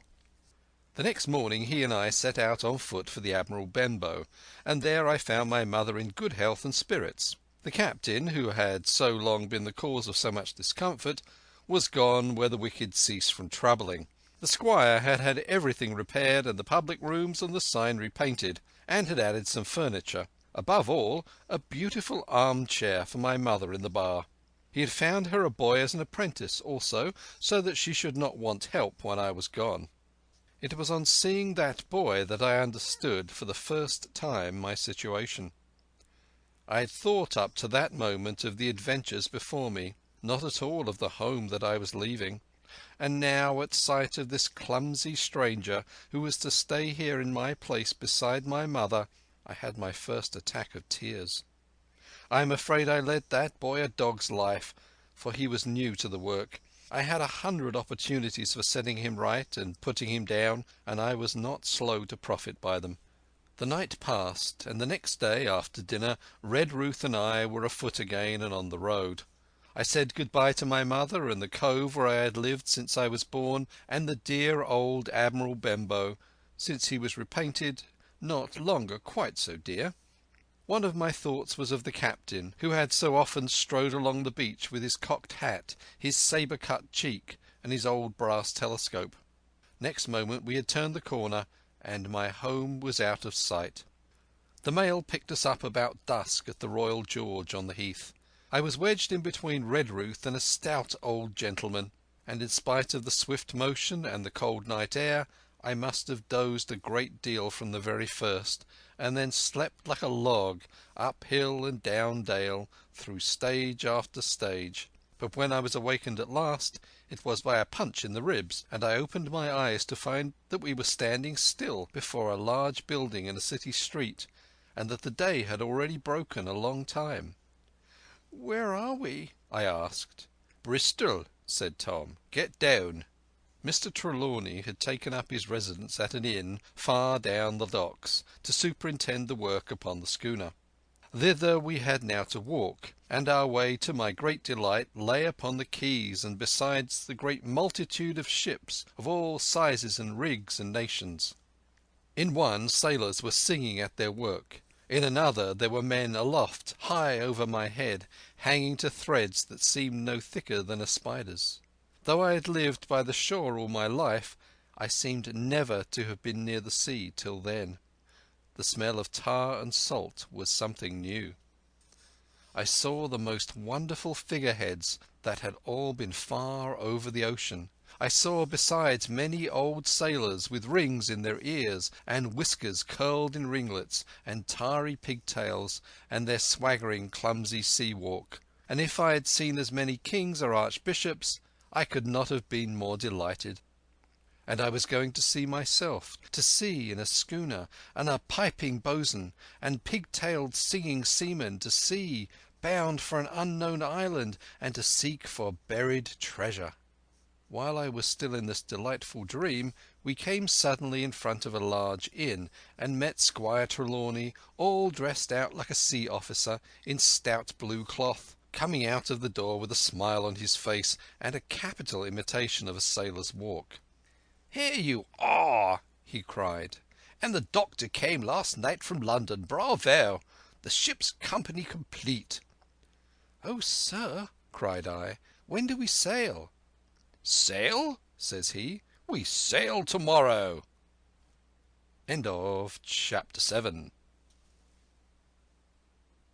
Chapter 8. At the Sign of the Spyglass.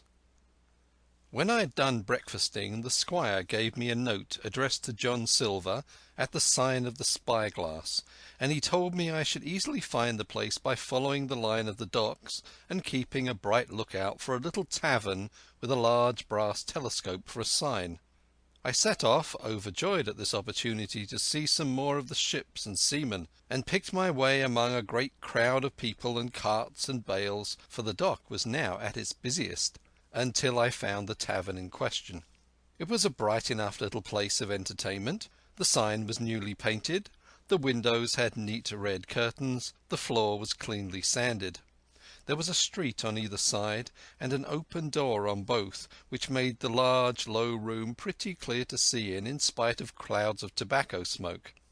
The customers were mostly seafaring men, and they talked so loudly that I hung at the door, almost afraid to enter. As I was waiting, a man came out of a side room, and at a glance I was sure he must be Long John.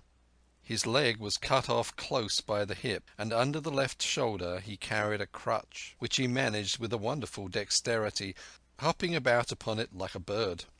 He was very tall and strong, with a face as big as a ham, plain and pale, but intelligent and smiling. Indeed, he seemed in the most cheerful spirits, whistling as he moved about among the tables, with a merry word or a slap on the shoulder for the more favoured of his guests. Now, to tell you the truth, from the very first mention of Long John in Squire Trelawney's letter, I had taken a fear in my mind that he might prove to be the very one-legged sailor whom I had watched for so long at the old Benbow. But one look at the man before me was enough. I had seen the captain, and Black Dog, and the blind man Pew, and I thought I knew what a buccaneer was like. A very different creature, according to me, from this clean and pleasant-tempered landlord. I plucked up courage at once, crossed the threshold, and walked right up to the man where he stood, propped on his crutch, talking to a customer. "Mr. Silver, sir?" I asked, holding out the note. "Yes, my lad," said he, "such is my name, to be sure. And who may you be?" And when he saw the squire's letter, he seemed to me to give something almost like a start. "Oh," said he quite aloud, and offering his hand, "I see. You are a new cabin boy. Pleased I am to see you." And he took my hand in his large, firm grasp. Just then one of the customers at the far side rose suddenly and made for the door. It was close by him, and he was out in the street in a moment. But his hurry had attracted my notice, and I recognized him at a glance. It was the tallow-faced man, wanting 2 fingers, who had come first to the Admiral Benbow. "Oh," I cried, "stop him! It's Black Dog." "I don't care 2 coppers who he is," cried Silver, "but he hasn't paid his score. Hurry, run and catch him." One of the others, who was nearest the door, leapt up and started in pursuit. "If he were Admiral Hawk he shall pay his score," said Silver, and then, relinquishing my hand, "Who did you say he was?" he asked. "Black what?" "Black Dog," said I. "Has Mr. Trelawney not told you of the buccaneers? He was one of them." "So?" cried Silver. "In my house? Ben, run and help Harry. One of those swabs, was he? Was that you drinking with him, Morgan? Step up here." The man whom he called Morgan, an old grey-haired, mahogany-faced sailor, came forward pretty sheepishly, rolling his quid. "Now, Morgan," said Long John very sternly, "you never clapped your eyes on that black dog before, did you now?" "Not I, sir," said Morgan with a salute. "You didn't know his name, did you?" "No, sir." "By the powers, Tom Morgan, it's good for you!" exclaimed the landlord. "If you had been mixed up with the like of that, you would never have put another foot in my house, you may lay to that. And what was he saying to you?" "I don't rightly know, sir," answered Morgan. "Do you call that a head on your shoulders or a blessed dead-eye?" cried Long John. "Don't rightly know, don't you? Perhaps you don't happen to rightly know who you were speaking to, perhaps? Come now, what was he jawing? Voyages, captain, ships? Pipe up. What was it?" "We was a talking of keel hauling," answered Morgan. "Keel hauling, was ye? And a mighty suitable thing too, and you may lay to that. Get back to your place for a lubber, Tom." And then, as Morgan rolled back to his seat, Silver added to me in a confidential whisper that was very flattering, as I thought, "He's quite an honest man, Tom Morgan, only stupid. And now," he ran on again loud, "let's see, Black Dog? No, I don't know that name, not I. Yet I kind of think, yes, I've seen the swab. He used to come here with a blowing beggar, he used." "That he did, you may be sure," said I. "I knew that blind man too. His name was Pew." "It was!" cried Silver, now quite excited. "Pew! That was his name for certain. Ah, he looked a shark, he did.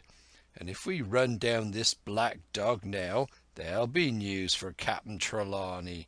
Ben's a good runner. Few seamen run better than Ben. He should have run him down hand over hand, by the powers. He talked of keel hauling, did he? I'll keel haul him." All the time he was jerking out these phrases he was stumping up and down the tavern on his crutch, slapping tables with his hand, and giving such a show of excitement as would have convinced an Old Bailey judge or a Bow Street runner. My suspicions had been thoroughly reawakened on finding Black Dog at the spyglass, and I watched the cook narrowly. But he was too deep and too ready and too clever for me, and by the time the two men had come back out of breath and confessed that they had lost the track in a crowd and been scolded like thieves, I would have gone bail for the innocence of Long John Silver. "Now see here, Hawkins," said he. "Here's a blessed hard thing on a man like me now, ain't it? There's Captain Trelawney. What's he to think? Here I have this confounded son of a Dutchman sitting here in my own house, drinking of my own rum. Here you comes and tells me of it plain, and here I let him give us all the slip before my blessed deadlights. Now, Hawkins, you do me justice with the captain. You're a lad, you are, but you're as smart as paint. I see that when you first came in. Now, here it is. What could I do with this old timber I hobble on? When I was a A.B. Master Mariner, I'd have come alongside him hand over hand and broached him into a brace of old shakes, I would. And now—" And then, all of a sudden, he stopped, and his jaw dropped as though he had remembered something. "The score!" he burst out. "3 goes of rum! Why, shiver my timbers if I hadn't forgotten my score!" And falling on a bench, he laughed till the tears ran down his cheeks. I could not help joining, and we laughed together, peal after peal, till the tavern rang again. "Why, what a precious old sea calf I am!" he said at last, wiping his cheeks. "You and me should get on well, Hawkins, for I'll take my Davy I should be rated ship's boy. But come now, stand by to go about. This won't do. Duty is duty, messmates. I'll put on my old cocked hat and step along you to Captain Trelawney and report this here affair. For, mind you, it's serious, young Hawkins, and neither you nor me's come out of it with what I should make so bold as to call credit. No, you neither, says you. Not smart. None of the pair of us smart. But dash my buttons, that were a good un about my score." And he began to laugh again, and that so heartily that though I did not see the joke as he did, I was again obliged to join him in his mirth. On our little walk along the quays he made himself the most interesting companion, telling me about the different ships that we passed by, their rig, tonnage, nationality, explaining the work that was going forward, how one was discharging, another taking in cargo, and a third making ready for sea, and every now and then telling me some little anecdote of ships or seamen, or repeating a nautical phrase till I had learned it perfectly. I began to see that here was one of the best of possible shipmates. When we got to the inn, the squire and Dr. Livesey were seated together, finishing a quart of ale with a toast in it before they should go aboard the schooner on a visit of inspection. Long John told the story from first to last, with a great deal of spirit and the most perfect truth. "That was how it were, now, weren't it, Hawkins?" he would say now and again, and I could always bear him entirely out. The two gentlemen regretted that Black Dog had got away, but we all agreed that there was nothing to be done, and after he had been complimented, Long John took up his crutch and departed. "All hands aboard for 4 this afternoon," shouted the squire after him. "Aye, aye, sir," cried the cook in the passage. "Well, squire," said Dr. Livesey, "I don't put much faith in your discoveries as a general thing, but I will say this. John Silver suits me." "That man's a perfect trump," declared the squire. "And now," added the doctor, "Jim may come on board with us, may he not?" "To be sure he may," said the squire. "Take your hat, Hawkins, and we'll see the ship." End of Chapter 8.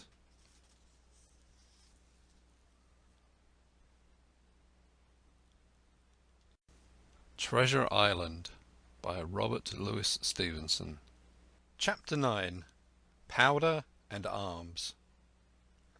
The Hispaniola lay some way out, and we went under the figureheads and around the sterns of many other ships, and their cables sometimes grated beneath our keel and sometimes swung above us.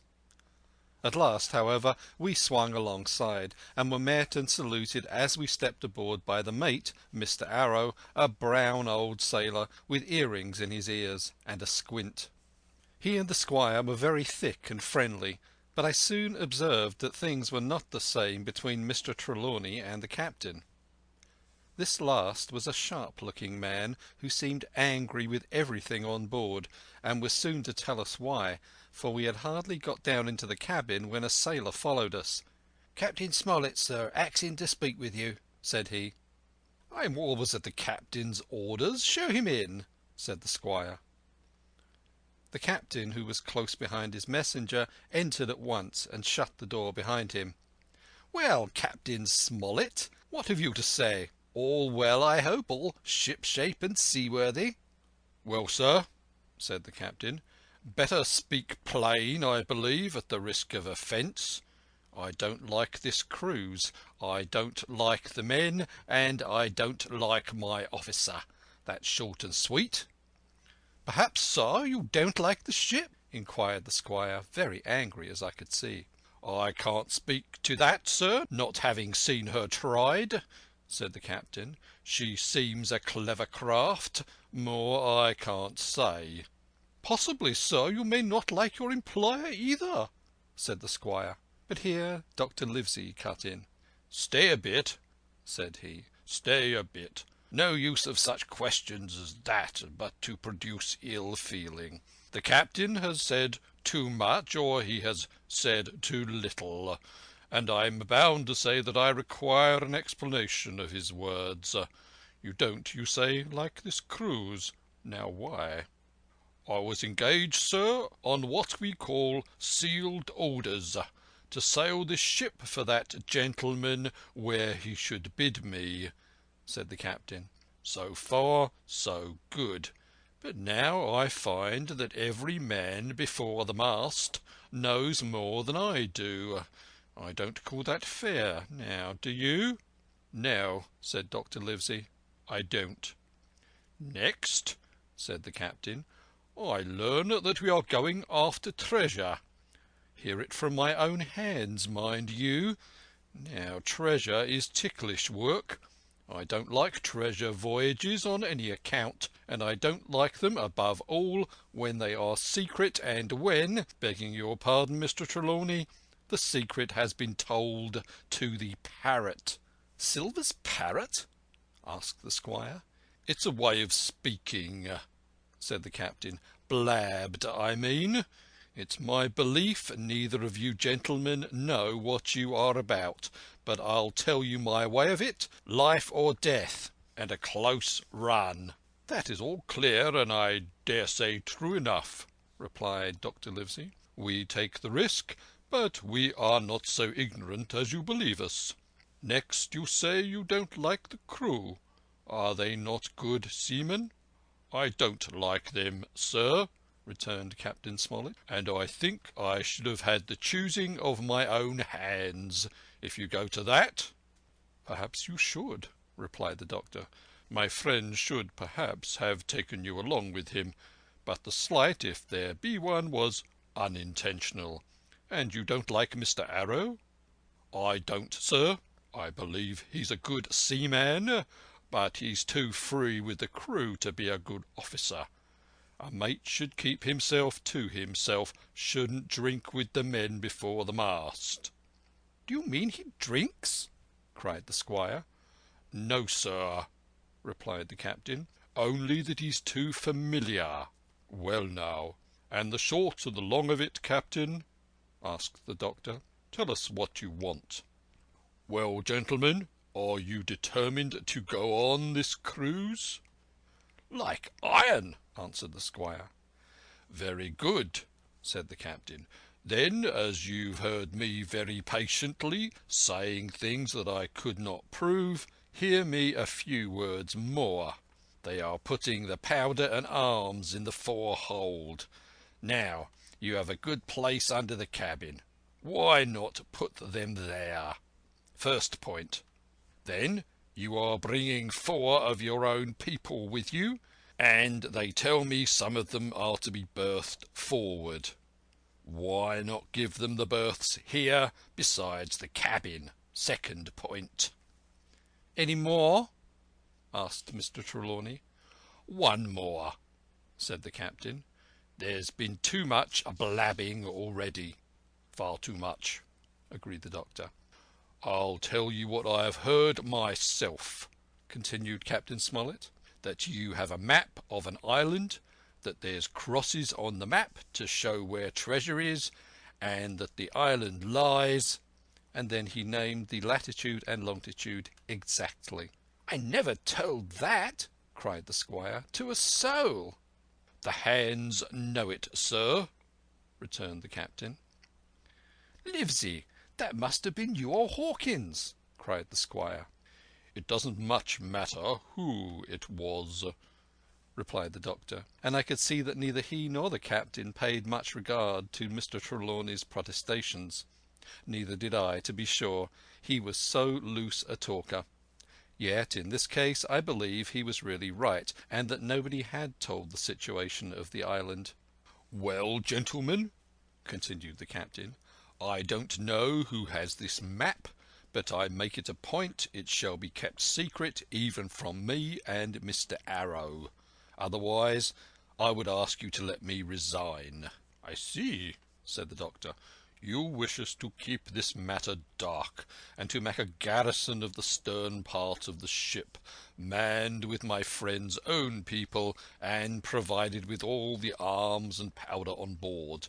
In other words, you fear a mutiny. Sir, said Captain Smollett, with no intention to take offence, I deny your right to put words into my mouth. No captain, sir, would be justified in going to sea at all if he had ground enough to say that. As for Mr. Arrow, I believe him thoroughly honest. Some of the men are the same, all may be, for what I know, but I am responsible for the ship's safety and the life of every man jack aboard of her. I see things going, as I think, not quite right, and I ask you to take certain precautions, or let me resign my berth, and that's all. Captain Smollett, began the doctor with a smile, did you ever hear the fable of the mountain and the mouse? You'll excuse me, I dare say, but you remind me of that fable. When you came in here, I'll stake my wig you meant more than this. Doctor, said the captain, you are smart. When I came in here, I meant to get discharged. I had no thought that Mr. Trelawney would hear a word.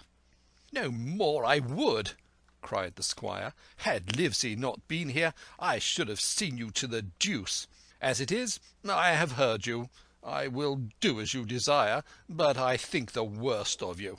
That's as you please, sir, said the captain. You'll find I do my duty. And with that he took his leave. Trelawney, said the doctor, contrary to all my notions, I believe you have managed to get 2 honest men on board with you. That man and John Silver. Silver, if you like, cried the squire, but as for that intolerable humbug, I declare I think his conduct unmanly, unsailorly, and downright un-English. Well, said the doctor, we shall see. When we came on deck, the men had begun already to take out the arms and powder, yo-hoing at their work, while the captain and Mr. Arrow stood by superintending. The new arrangement was quite to my liking.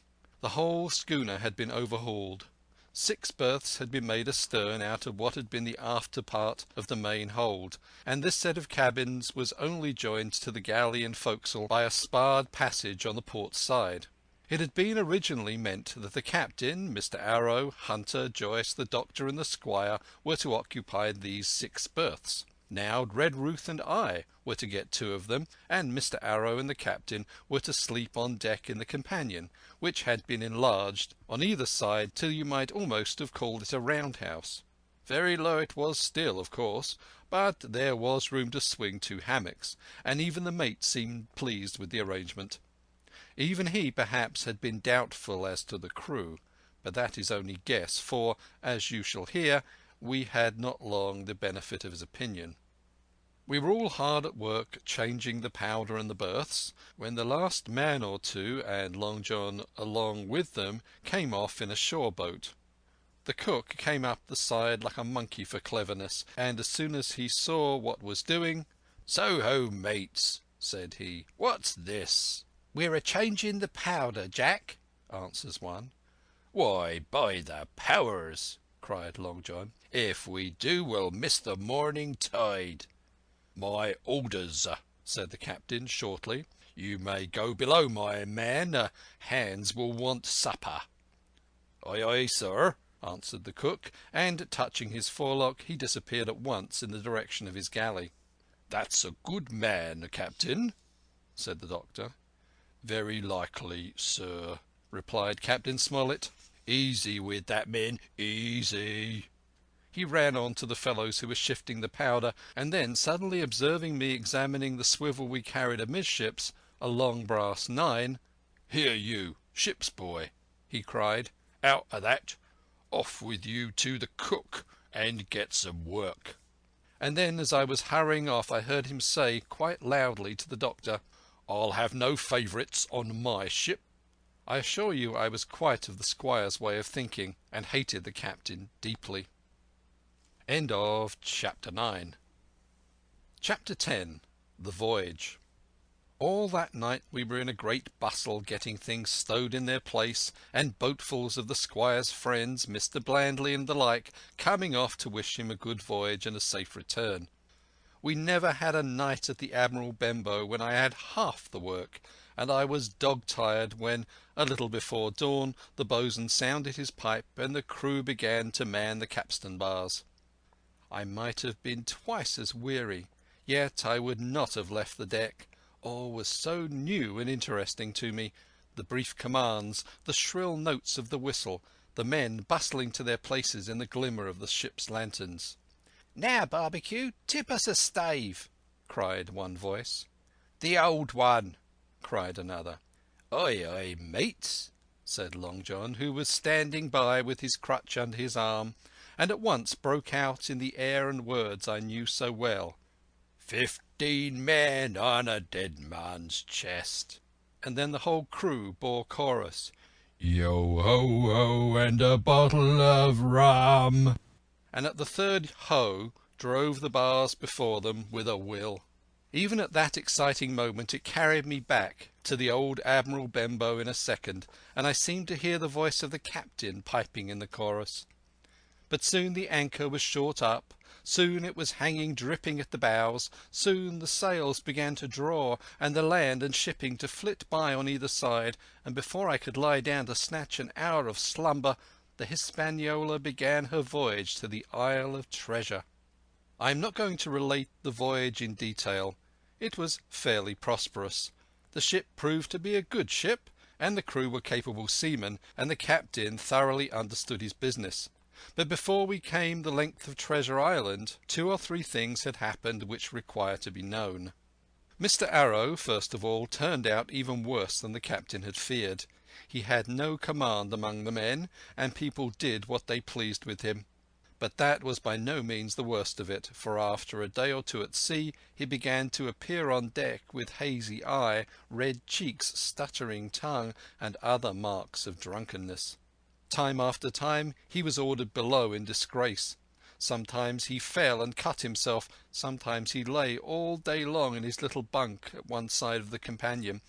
Sometimes for a day or 2 he would be almost sober, and attend to his work at least passably. In the meantime we could never make out where he got the drink. That was the ship's mystery. Watch him as we pleased, we could do nothing to solve it, and when we asked him to his face, he would only laugh if he were drunk, and if he were sober, deny solemnly that he ever tasted anything but water. He was not only useless as an officer and a bad influence among the men, but it was plain that at this rate he must soon kill himself outright, so nobody was much surprised nor very sorry when one dark night, with a head sea, he disappeared entirely and was seen no more. "Overboard," said the captain. Well, gentlemen, that saves the trouble of putting him in irons. And there we were without a mate, and it was necessary, of course, to advance one of the men. The boatswain, Job Anderson, was the likeliest man aboard, and though he kept his old title, he served in a way as mate. Mr. Trelawney had followed the sea, and his knowledge made him very useful, for often he took a watch himself in easy weather. And the coxswain, Israel Hands, was a careful, wily, old, experienced seaman, who could be trusted at a pinch with almost anything. He was a great confidant of Long John Silver, and so the mention of his name leads me on to speak of our ship's cook, Barbecue, as the men called him. Aboard ship he carried his crutch by a lanyard around his neck, to have both hands as free as possible.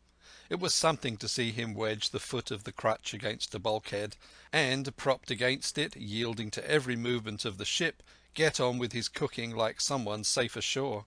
Still more strange was it to see him in the heaviest of weather cross the deck. He had a line or two rigged up to help him across the widest spaces. Long John's earrings they were called, and he would hand himself from one place to another, now using the crutch, now trailing it alongside by the lanyard, as quickly as another man could walk. Yet some of the men who had sailed with him before expressed their pity to see him so reduced. "He's no common man, Barbecue," said the coxswain to me. "He had a good schooling in his young days, and can speak like a book when he's so minded. And brave, a lion's nothing longside of Long John. I've seen him grapple 4 and knock their heads together, him unarmed." All the crew respected and even obeyed him. He had a way of talking to each and doing everybody some particular service. To me he was unweariedly kind, and always glad to see me in the galley, which he kept as clean as a new pin, the dishes hanging up burnished, and his parrot in a cage in the corner. "Come away, young Hawkins," he would say. "Come and have a yarn with John. Nobody more welcome than yourself, my son. Sit you down and hear the news. Here's Captain Flint. I calls my parrot Captain Flint, after the famous buccaneer. Here's Captain Flint, predicting success to our voyage. Wasn't you, Captain?" And the parrot would say with great rapidity, "Pieces of 8, pieces of 8, pieces of 8, till you wondered that it was not out of breath, or till John threw his handkerchief over the cage. "Now that bird," he would say, "is maybe 200 years old, Hawkins. They live forever mostly, and if anybody see more wickedness, it must be the devil himself. She's sailed with England, the great Captain England, the pirate. She's been at Madagascar and at Malabar and Suriname and Providence and Portobello. She was at the fishing up of the wrecked plate ships. It's there she learned pieces of 8, and little wonder, 350,000 of 'em, Hawkins. She was at the boarding of the Viceroy of the Indies, out of Goa she was, and to look at her you would think she was a babby. But you smelt powder, didn't you, Captain?" "Stand by to go about," the parrot would scream. "Ah, she's a handsome craft, she is," the cook would say, and give her sugar from his pocket. And then the bird would peck at the bars and swear straight on, passing belief for wickedness. "There," John would add, "you can't pitch and not be mucked, lad. Here's the poor old innocent bird of mine swearing blue fire, and none the wiser you may lay to that. She would swear the same, in a manner of speaking, before the chaplain." And John would touch his forelock with a solemn way he had that made me think he was the best of men. In the meantime the squire and Captain Smollett were still on pretty distant terms with one another. The squire made no bones about the matter. He despised the captain.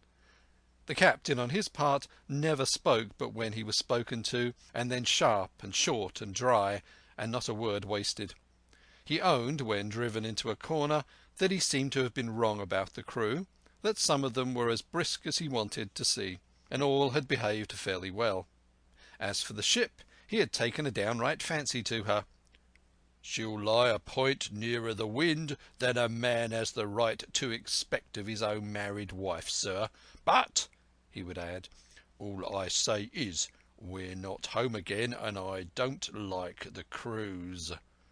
The squire at this would turn away and march up and down the deck, chin in air. "A trifle more of that, man," he would say, "and I should explode." We had some heavy weather, which only proved the qualities of the Hispaniola. Every man on board seemed well content, and they must have been hard to please if they had been otherwise, for it is my belief that there was never a ship's company so spoiled since Noah put to sea. Double grog was going at the least excuse. There was duff on odd days, as, for instance, if the squire heard it was any man's birthday, and always a barrel of apples standing broached in the waist for anyone to help himself that had a fancy. "Never knew good to come of it yet," the captain said to Dr. Livesey. "Spoil forecastle hands, make devils. That's my belief." But good did come of the apple barrel, as you shall hear. For if it had not been for that, we should have had no note of warning, and might all have perished by the hand of treachery. This is how it came about. We had run up the trades to get wind of the island we were after. I am not allowed to be more plain, and now we were running down for it with a bright lookout day and night.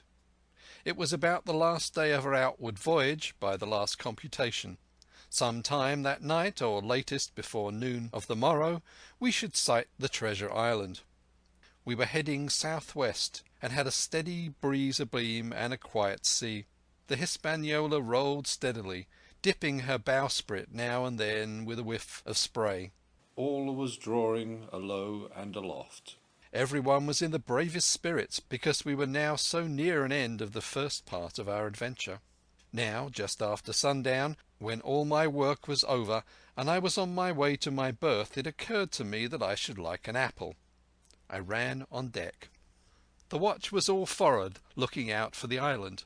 The man at the helm was watching the luff of the sail and whistling away gently to himself, and that was the only sound, excepting the swish of the sea against the bows and around the sides of the ship. In I got bodily into the apple barrel, and found there was scarce an apple left, but sitting down there in the dark, what with the sound of the waters and the rocking movement of the ship, I had either fallen asleep or was on the point of doing so, when a heavy man sat down with rather a clash close by.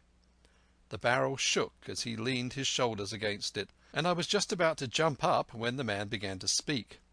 It was Silver's voice, and before I had heard a dozen words, I would not have shown myself for all the world, but lay there trembling and listening in the extreme of fear and curiosity, for from these dozen words I understood that the lives of all the honest men aboard depended upon me alone.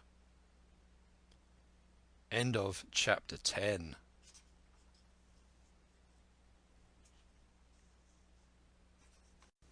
Treasure Island by Robert Louis Stevenson. Chapter 11. What I Heard in the Apple Barrel. "No, not I," said Silver. "Flint was captain. I was quartermaster along of my timbered leg. The same side I lost my leg, old Pew lost his daylights. It was a master surgeon, him that amputated me, out of college and all, Latin by the bucket and what not. But he was hanged like a dog and sun-dried like the rest at Corso Castle. That was Robert's men, that was, and comed of changing names to their ships, Royal Fortune, and so on. Now, what a ship was christened, so let her stay, I says. So it was with the Cassandra, as brought us all safe home from Malabar, after England took the Viceroy of the Indies. So it was with the old Walrus, Flint's old ship, as I've seen her muck with the red blood and fit to sink with gold." "Ah!" cried another voice, that of the youngest hand on board, and evidently full of admiration. "He was the flower of the flock, was Flint. Davis was a man too, by all accounts," said Silver. "I never sailed along of him. First with England, then with Flint. That's my story. And now here on my own account, in a manner of speaking. I laid by 900 safe from England and 2,000 after Flint. That ain't bad for a man before the mast. All safe in bank. 'Tain't earning now. It's saving does it, you may lay to that. Where's all England's men now, I dunno? Where's Flint's? Why, most of 'em aboard here and glad to get the duff. Been begging before that, some of 'em. Old Pewers has lost his sight and might have thought shame, spends £1,200 in a year like a lord in Parliament. Where is he now? Well, he's dead now and under hatches. But for 2 years before that, shiver my timbers, the man was starving. He begged and he stole and he cut throats and starved at that, by the powers." "Well, it ain't much use after all," said the young seaman. "'Tain't much use for fools, you may lay to it, that nor nothing," cried Silver. "But now, you look here. You're young, you are, but you're smart as paint. I see that when I set my eyes on you, and I'll talk to you like a man." You can imagine how I felt when I heard this abominable old rogue addressing another in the very same words of flattery he had used to myself. I think if I had been able that I would have killed him through the barrel. Meantime he ran on, little supposing he was overheard. "Here it is about gentlemen of fortune.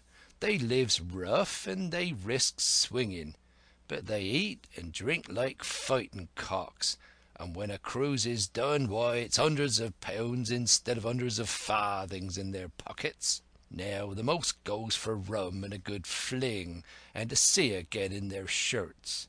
But that's not the course I lay.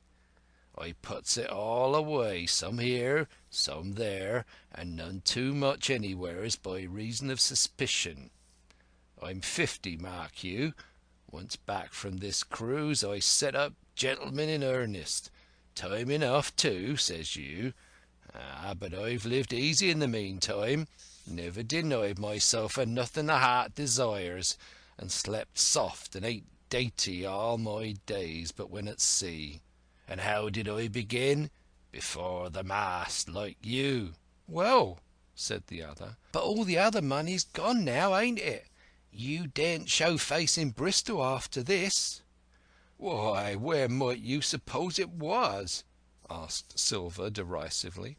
"At Bristol, in banks and places," answered his companion. "It were," said the cook.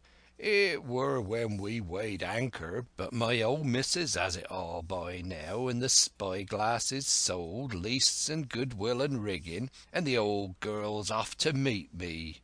I will tell you where, mate, for I trust you, but it'd make jealousy among the mates." "And you can trust your missus?" asked the other. "Gentlemen of fortune," returned the cook, "usually trust little among themselves, and right they are, you may lay to it. But I have a way with me, I have. When a mate brings a slip on his cable, one as knows me, I mean, it won't be in the same world with old John. There were some that was feared of Pew, and some that was feared of Flint. But Flint his own self was feared of me, feared he was, and proud.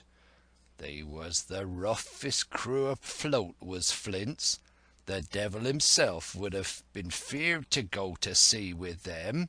Well, now I tell you I'm not a boasting man, and you've seen yourself how easy I keep company. But when I was quartermaster, lambs wasn't the word for Flint's old buccaneers. You may be sure of yourself in old John's ship." "Well, I tell you now," replied the lad, "I didn't half a quarter like a job till I had this talk with you, John. But there's my hand on it now." and a brave lad you were, and smart too," answered Silver, shaking hands so heartily that all the barrel shook. "And a finer figurehead for a gentleman of fortune I never clapped me eyes on." By this time I had begun to understand the meaning of their terms. By a gentleman of fortune they plainly meant neither more nor less than a common pirate, and the little scene that I had overheard was the last act in the corruption of one of the honest hands, perhaps of the last one left aboard. But on this point I was soon to be relieved, for Silver, giving a little whistle, a third man strolled up and sat down by the party. "Dick square," said Silver. "Oh, I know Dick was square," returned the voice of the coxswain, Israel Hands. "He's no fool, is Dick." He turned his quid and spat. "But look here," he went on. "Here's what I want to know, Barbecue. How long are we going to stand off and on like a blessed bumboat? I've had almost enough of Captain Smollett. He's hazed me long enough, by thunder. I want to go into that cabin, I do. I want their pickles and wines and that." "Israel," said Silver, "Your head ain't much account, nor never was. But you're able to hear, I reckon. Leastways, your ears is big enough. Now, here's what I say. You'll berth for'ard, and you'll live hard, and you'll speak soft, and you'll keep sober till I give the word. And you may lay to that, my son." "Well, I don't say no, do I?" growled the coxswain. "What I said is, when. That's what I say." "When? By the powers!" cried Silver. "Well, now, if you want to know, I'll tell you when. The last moment I can manage, and that's when. Here's a first-rate seaman, Captain Smollett, sails the blessed ship for us. Here's this squire and doctor wi' a map and such. I don't know where it is, do I? No more do you, says you. Well, then, I mean this squire and doctor shall find the stuff and help us to get it aboard, by the powers. Then we'll see. If I was sure of you all, sons of double Dutchmen, I'd have Captain Smollett navigate us halfway back again before I struck." "Why, we're all seamen aboard here, I should think," said the lad Dick. "We're all forecastle hands, you mean," snapped Silver. "We can steer a course, but who's to set one? That's what all you gentlemen spit on first and last. If I had my way, I'd have Captain Smollett work us back into the trades at least. Then we'd have no blessed miscalculations and a spoonful of water a day. But I know the sort you are. I'll finish with 'em at the island as soon as the blunt's on board, and a pity it is. But you're never happy till you're drunk. Split my sides, I've a sick heart to sail with the likes of you." "Easy all, Long John," cried Israel. "Who's a crossing of you?" "Why, how many tall ships, think ye now, have I seen laid aboard, and how many brisk lads drawing the sun execution dock?" cried Silver. "And all for this same hurry and hurry and hurry. You hear me? I've seen a thing or two at sea, I have. If you would only lay your course and a point to windward, you would ride in carriages, you would, but not you. I know you. You'll have your mouthful of rum tomorrow and go hang." "Everybody knowed how you was a kind of a chaplain, John, but there's others who could hand and steer as well as you," said Israel. "They liked a bit of fun, they did. They wasn't so high and dry nohow, but took their fling like jolly companions, every one." "So?" said Silver. "Well, and where are they now? Pew was that sort, and he died a beggar man. Flint was, and he died of rum at Savannah. They was a sweet crew, they was, only where are they?" "But," asked Dick, "when we do lay them athwart, what are we going to do with them, anyhow?" "There's the man for me," cried the cook admiringly. "That's what I call business. Well, what would you think? Put 'em ashore like maroons? That would have been England's way. Or cut 'em down like that much pork? That would have been Flint's or Billy Bones." "Billy was the man for that," said Israel. "Dead men don't bite," says he. Well, he's dead now hisself. He knows the long and short on it now, and if ever a rough hand come to port, it was Billy. "Right you are," said Silver, "rough and ready. But mark you here, I'm a easy man. I'm quite the gentleman, says you, but this time it's serious. Duty is duty, mates. I give my vote. Death. When I'm in Parliament and riding in my coach, I don't want none of these sea lawyers in the cabin a coming home unlooked for like the devil at prayers. Wait is what I say, and when the time comes, why, let her rip." "John," cried the coxswain, "you're a man." "You'll say so, Israel, when you see," said Silver. "Only one thing I claim. I claim Trelawney. I'll wring his calf's head off his body with these hands. Dick," he added, breaking off, "you must jump up like a sweet lad and get me an apple to wet my pipe like." You may fancy the terror I was in. I should have leapt out and run for it if I had found the strength, but my limbs and heart alike misgave me. I heard Dick begin to rise, and then someone seemingly stopped him, and the voice of Hans exclaimed, "Oh, stow that! Don't you get sucking of that bilge, John. Let's have a go of the rum." "Dick," said Silver, "I trust you. I've a gauge on the keg, mind. There's the key. You fill a pannikin and bring it up." Terrified as I was, I could not help thinking to myself that this must have been how Mr. Arrow got the strong waters that destroyed him. Dick was gone but a little while, and during his absence Israel spoke straight on in the cook's ear. It was but a word or two that I could catch, and yet I gathered some important news. For, besides other scraps that tended to the same purpose, this whole clause was audible. "Not another man of 'em will jine." Hence there were still faithful men on board. When Dick returned, one or another of the trio took the pannikin and drank, one "to luck," another with a "here's to old Flint," and Silver himself saying in a kind of song, "Here's to herself and old your luff, plenty of prizes and plenty of duff." Just then a sort of brightness fell upon me in the barrel, and looking up I found the moon had risen and was slivering the mizzen top and shining white on the lath of the foresail, and almost at the same time the voice on the lookout shouted, "Land ho!" End of Chapter 11. Chapter 12. Council of War. There was a great rush of feet across the deck.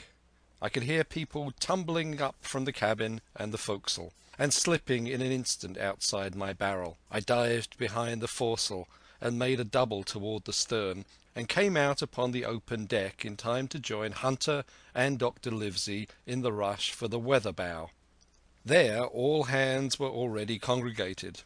A belt of fog had lifted almost simultaneously with the appearance of the moon. Away to the southwest of us we saw two low hills, about a couple of miles apart, and rising behind one of them a third and higher hill, whose peak was still buried in the fog. All three seemed sharp and conical in figure. So much I saw almost in a dream, for I had not yet recovered from my horrid fear of a minute or two before. And then I heard the voice of Captain Smollett issuing orders.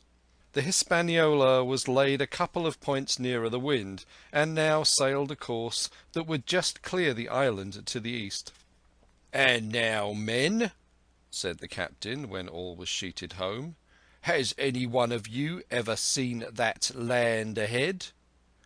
"I have, sir," said Silver. I've watered there with a trader I was cooking." "The anchorage is on the south behind an islet, I fancy?" asked the captain. "Yes, sir. Skeleton Island, they calls it. It were a main place for pirates once, and a hand we had on board knowed all their names for it.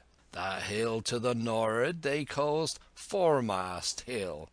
There are 3 hills in a row running south'ard, fore, main, and mizzen, sir. But the main, that's the big un with the cloud on it, they usually calls the Spy Glass, by reason of a lookout they kept when they was in the anchorage cleaning.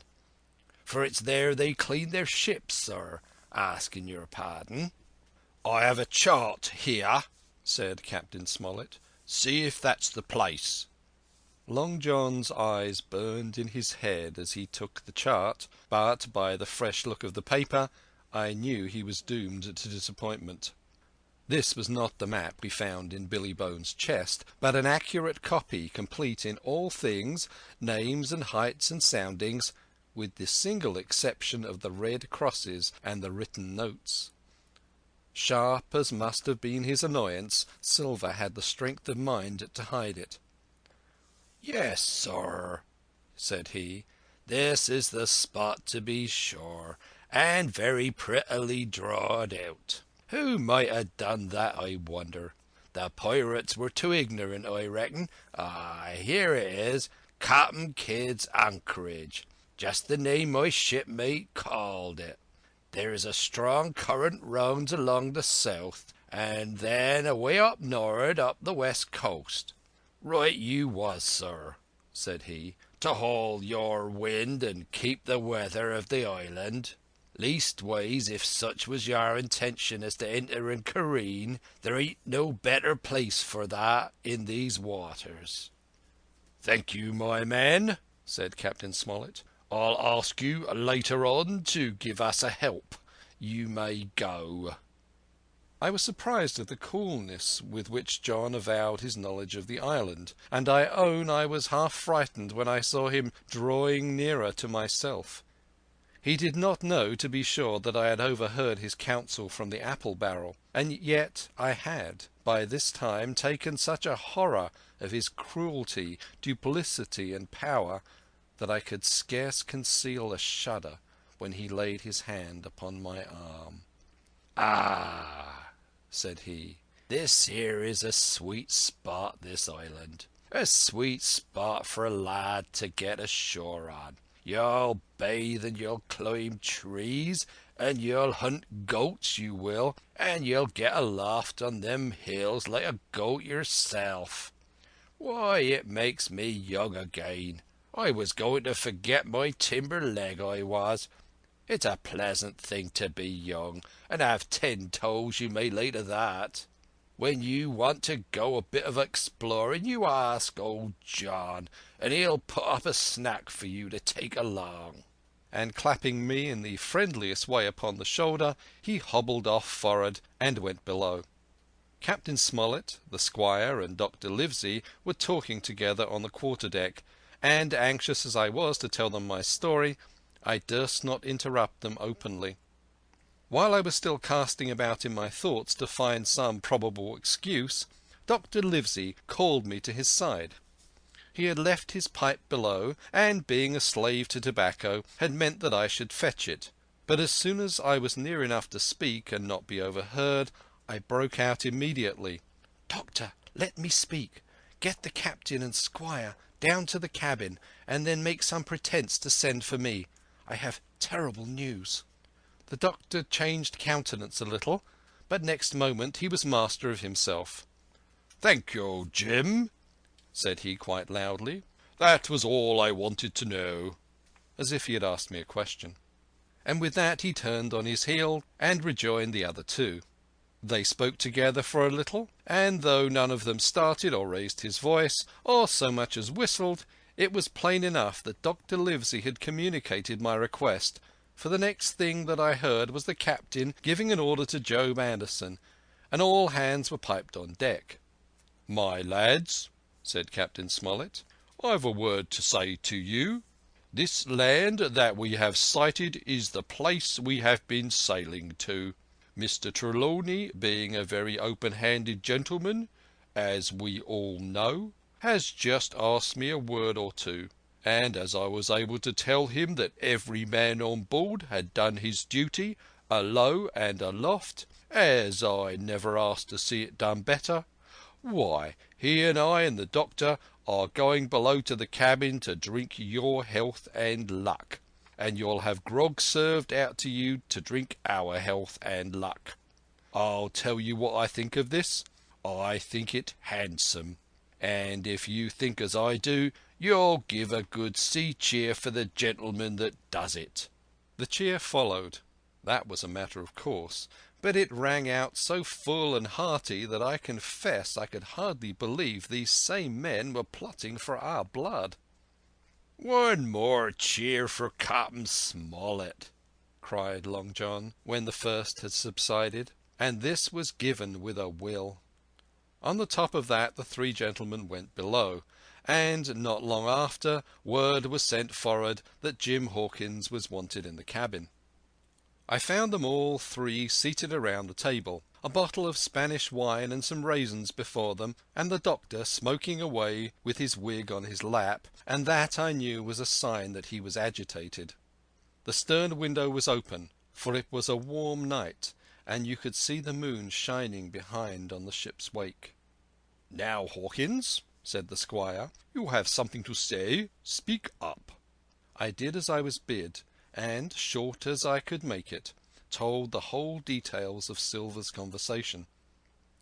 Nobody interrupted me till I was done, nor did any one of the three of them make so much as a movement, but they kept their eyes upon my face from first to last. "Jim," said Dr. Livesey, "take a seat." And they made me sit down at a table beside them, poured me out a glass of wine, filled my hands with raisins, and all three, one after the other, and each with a bow, drank my good health and their service to me for my luck and courage. "Now, Captain," said the squire, "you were right and I was wrong. I own myself an ass, and I await your orders." "No more an ass than I, sir," returned the captain. "I never heard of a crew that meant to mutiny, but that what signs before, for any man that had an eye in his head to see the mischief and take steps accordingly. But this crew," he added, "beats me." "Captain," said the doctor, "with your permission, that's Silver, a very remarkable man." "He'd look remarkably well from a yard-arm, sir," returned the captain. "But this is talk. This don't lead to anything. I see 3 or 4 points, and with Mr. Trelawney's permission, I'll name 'em." "You, sir, are the captain. It is for you to speak," said Mr. Trelawney grandly. "First point," began Mr. Smollett. "We must go on because we can't turn back. If I gave the word to turn about, they would rise at once. Second point, we have time before us, at least until this treasure's found. Third point, there are faithful hands. Now, sir, it's got to come to blows sooner or later, and what I propose is to take time by the forelock, as the saying is, and to come to blows some fine day when they least expect it. We can count, I take it, on your own home servants, Mr. Trelawney." "As upon myself," declared the squire. "3, reckoned the captain. "Ourselves make 7, counting Hawkins there. Now, about the honest hands?" "Most likely are Trelawney's own men," said the doctor. "Those he picked up for himself before he lit on Silver." "Nay," replied the squire. "Hans was one of mine." "I did think I could have trusted Hans," added the captain. "And to think that they're all Englishmen," broke out the squire. "Sir, I could find it in my heart to blow the ship up." "Well, gentlemen," said the captain, "the best that I can say is not much. We must lay to, if you please, and keep a bright lookout. It's trying on a man, I know. It would be pleasanter to come to blows. But there's no help for it till we know our men. Lay to and whistle for a wind. That's my view." "Jim here," said the doctor, "can help us more than anyone. The men are not shy with him, and Jim is a noticing lad." "Hawkins, I put prodigious faith in you," added the squire. I began to feel pretty desperate at this, for I felt altogether helpless. And yet, by an odd train of circumstances, it was indeed through me that safety came. In the meantime, talk as we pleased, there were only 7 out of the 26 on whom we knew we could rely, and out of these 7, 1 was a boy, so that the grown men on our side were 6 to their 19. End of chapter 12.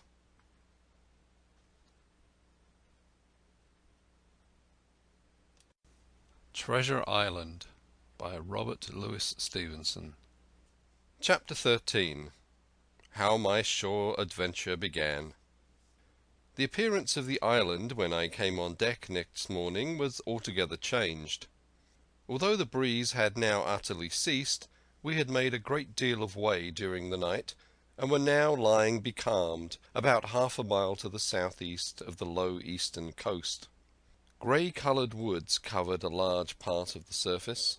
This even tint was indeed broken up by streaks of yellow sand-break in the lower lands, and by many tall trees of the pine family out-topping the others, some singly, some in clumps. But the general colouring was uniform and sad. The hills ran up clear above the vegetation in spires of naked rock. All was strangely shaped, and the spyglass, which was by 300 or 400 feet the tallest on the island, was likewise the strangest in configuration, running up sheer from almost every side, and then suddenly cut off at the top, like a pedestal to put a statue on. The Hispaniola was rolling scuppers under in the ocean swell. The booms were tearing at the blocks, the rudder was banging to and fro, and the whole ship creaking, groaning, and jumping like a manufactory. I had to cling tight to the backstay, and the world turned giddily before my eyes. For though I was a good enough sailor when there was way on, this standing still and being rolled about like a bottle was a thing I never learned to stand without a qualm or two, above all in the morning on an empty stomach. Perhaps it was this, perhaps it was the look of the island, with its grey melancholy woods, and wild stone spires, and the surf that we could both see and hear foaming and thundering on the steep beach. At least, although the sun shone bright and hot, and the shore birds were fishing and crying all around us, and you would have thought anyone would have been glad to get to land after being so long at sea, my heart sank, as the saying is, into my boots, and from that first look onward I hated the very thought of Treasure Island. We had a dreary morning's work before us, and there was no sign of any wind, and the boats had to be got out and manned, and the ship warped 3 or 4 miles round the corner of the island and up the narrow passage to the haven behind Skeleton Island. I volunteered for one of the boats, where I had of course no business. The heat was sweltering, and the men grumbled fiercely over their work. Anderson was in command of my boat, and instead of keeping the crew in order, he grumbled as loud as the worst. "Well," he said with an oath, "it's not forever." I thought this was a very bad sign, for up to that day the men had gone briskly and willingly about their business, but the very sight of the island had relaxed the cords of discipline. All the way in, Long John stood by the steersman and conned the ship. He knew the passage like the palm of his hand, and though the man in the chains got everywhere more water than was down on the chart, John never hesitated once. "There's a strong scour with the ebb," he said, "and this here passage has been dug out, in a manner of speaking, with a spade." We brought up just where the anchor was on the chart, about 1/3 of a mile from each shore, the mainland on one side and Skeleton Island on the other. The bottom was clean sand. The plunge of our anchor sent up clouds of birds wheeling and crying over the woods, but in less than a minute they were down again, and all was once more silent. The place was entirely landlocked, buried in woods, the trees coming right down to high water mark, the shores mostly flat, and the hilltops standing round at a distance, in a sort of amphitheatre, one here, one there. 2 little rivers, or rather 2 swamps, emptied out into this pond, as you might call it, and the foliage around that part of the shore had a kind of poisonous brightness. From the ship we could see nothing of the house or stockade, for they were quite buried among trees, and if it had not been for the chart on the companion, we might have been the first that ever anchored there since the islands arose out of the seas. There was not a breath of air moving, nor a sound but that of the surf booming half a mile away along the beaches and against the rocks outside. A peculiar stagnant smell hung over the anchorage, a smell of sodden leaves and rotting tree trunks. I observed the doctor sniffing and sniffing, like someone tasting a bad egg. "I don't know about treasure," he said, "but I'll stake my wig there's fever here." If the conduct of the men had been alarming in the boat, it became truly threatening when they had come aboard. They lay about the deck, growling together in talk. The slightest order was received with a black look, and grudgingly and carelessly obeyed. Even the honest hands must have caught the infection, for there was not one man aboard to mend another. Mutiny, it was plain, hung over us like a thundercloud. And it was not only we of the cabin party who perceived the danger. Long John was hard at work, going from group to group, spending himself in good advice, and as for example, no man could have shown a better. He fairly outstripped himself in willingness and civility. He was all smiles to everyone. If an order were given, John would be on his crutch in an instant, with the cheeriest "Aye, aye, sir," in the world. And when there was nothing else to do, he kept up one song after another, as if to conceal the discontent of the rest. Of all the gloomy features of that gloomy afternoon, this obvious anxiety on the part of Long John appeared the worst. We held a council in the cabin. "Sir," said the captain, "if I risk another order, the whole ship will come about our ears by the run. You see, sir, here it is. I get a rough answer, do I not? Well, if I speak back, pikes will be going in 2 shakes. If I don't, Silver will see there's something under that, and the game's up. Now we've only one man to rely on." "And who's that?" asked the squire. "Silver, sir," returned the captain. "He's as anxious as you and I to smother things up. This is a tiff. He'd soon talk 'em out of it if he had the chance, and what I propose to do is to give him the chance. Let's allow the men an afternoon ashore. If they all go, why, we'll fight the ship. If they none of them go, well then, we hold the cabin, and God defend the right. If some go, you mark my words, sir, Silver'll bring 'em aboard again as mild as lambs." It was so decided. Loaded pistols were served out to all the shore men. Hunter, Joyce, and Redruth were taken into our confidence, and received the news with no less surprise and a better spirit than we had looked for, and then the captain went on deck and addressed the crew. "My lads," said he, "we've had a hot day, and are all tired and out of sorts. A turn ashore'll hurt nobody. The boats are still in the water. You can take the gigs, and as many as please can go ashore for the afternoon. I'll fire a gun half an hour before sundown." I believe the silly fellows must have thought that they would break their shins over treasure as soon as they were landed, for they all came out of their sulks in a moment, and gave a cheer that started the echo in a far-away hill, and sent the birds once more flying and squalling round the anchorage. The captain was too bright to be in the way. He whipped out of sight in a moment, leaving Silver to arrange the party, and I fancy it was as well he did so. Had he been on deck, he could no longer so much as have pretended not to understand the situation. It was as plain as day. Silver was the captain, and a mighty rebellious crew he had of it. The honest hands, and I was soon to see it proved that there were such on board, must have been very stupid fellows.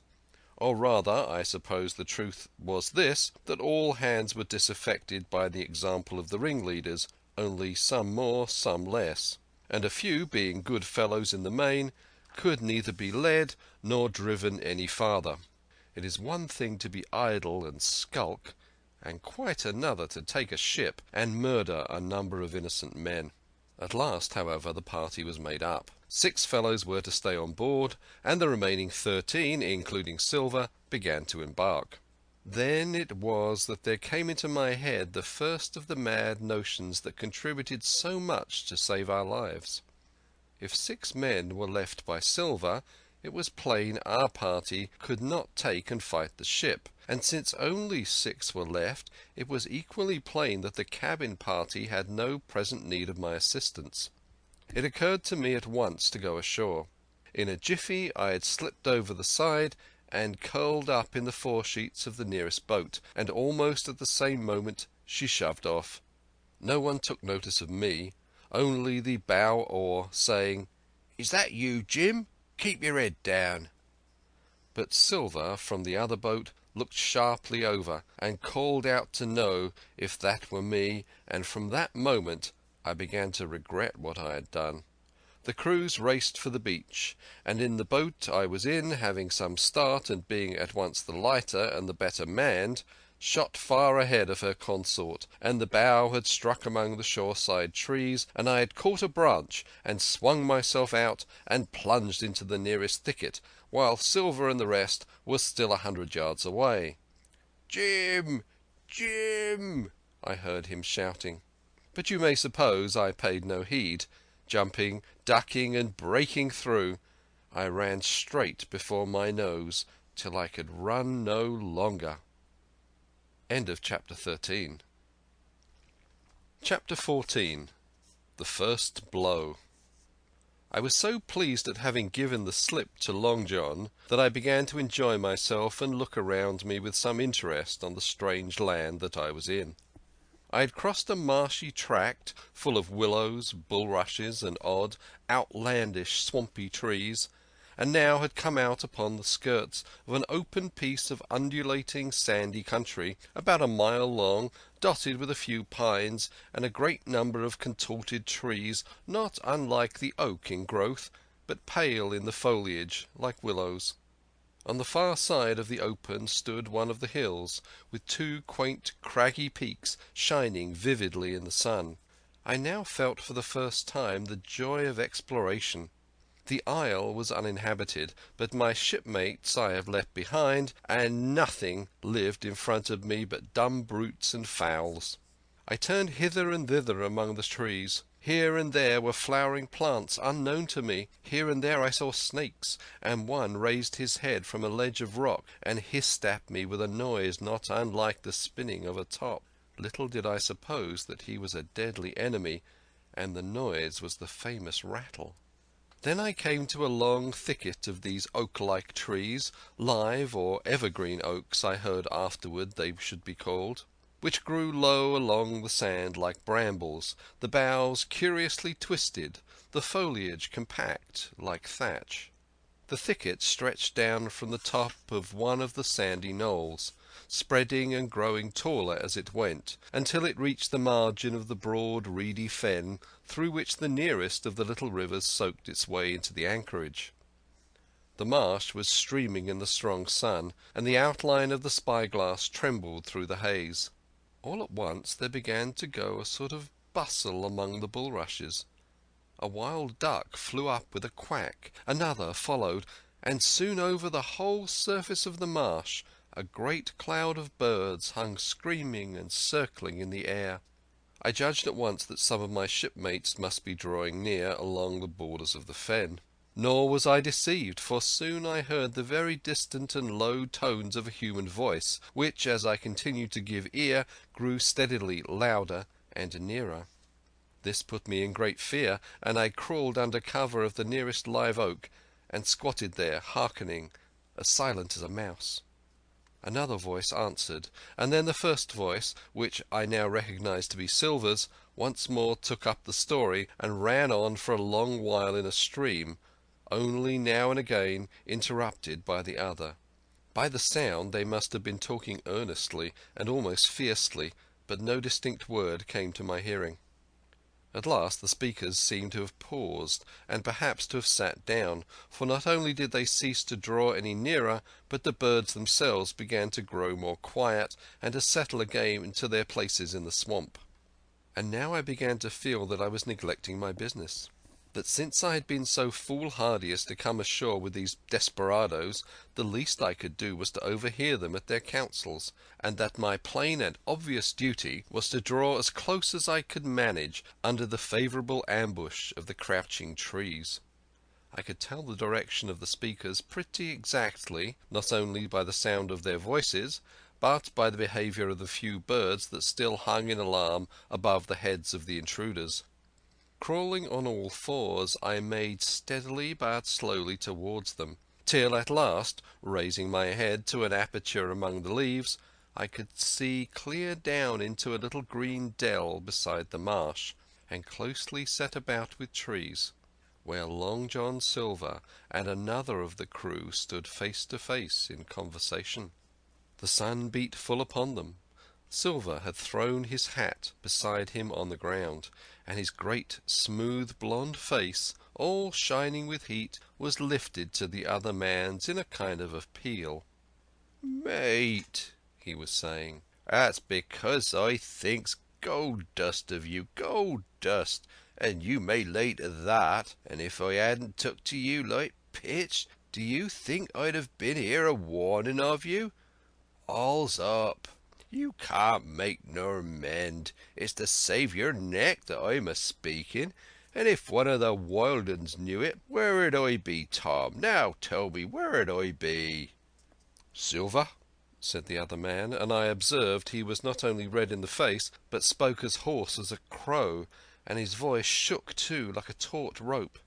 "Silver," says he, "you're old, and you're honest, or has the name of it, and you've money too, which lots of poor sailors hasn't, and you're brave or I'm mistook. And will you tell me you'll let yourself be led away with that kind of a mess of swabs? Not you. As sure as God sees me, I'd sooner lose my hand if I turn again my duty." And then, all of a sudden, he was interrupted by a noise. I had found one of the honest hands. Well, here at that same moment came news of another. Far away out in the marsh there arose all of a sudden a sound like the cry of anger, then another on the back of it, and then one horrid, long-drawn scream. The rocks of the spyglass re-echoed it a score of times. The whole troop of marsh birds rose again, darkening heaven with a simultaneous whir, and long after that death yell was still ringing in my brain, silence had re-established its empire, and only the rustle of the redescending birds and the boom of the distant surges disturbed the languor of the afternoon. Tom had leapt at the sound, like a horse at the spur, but Silver had not winked an eye. He stood where he was, resting lightly on his crutch, watching his companion like a snake about to spring. "John," said the sailor, stretching out his hand. "Hands off!" cried Silver, leaping back a yard, as it seemed to me, with the speed and security of a trained gymnast. "Hands off if you like, John Silver," said the other. It's a black conscience that can make you feared of me, but in Heaven's name, tell me what was that?"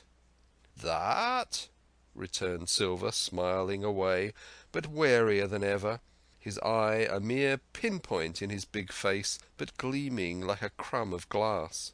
"That? Oh, I reckon that'll be Allen." And at this poor Tom flashed out like a hero. "Allen?" he cried. "Then rest his soul for a true seaman. And as for you, John Silver, long you've been a mate of mine, but you're a mate of mine no longer. If I die like a dog, I'll die in my duty. You've killed Allen, have you? Kill me too if you can, but I defies you."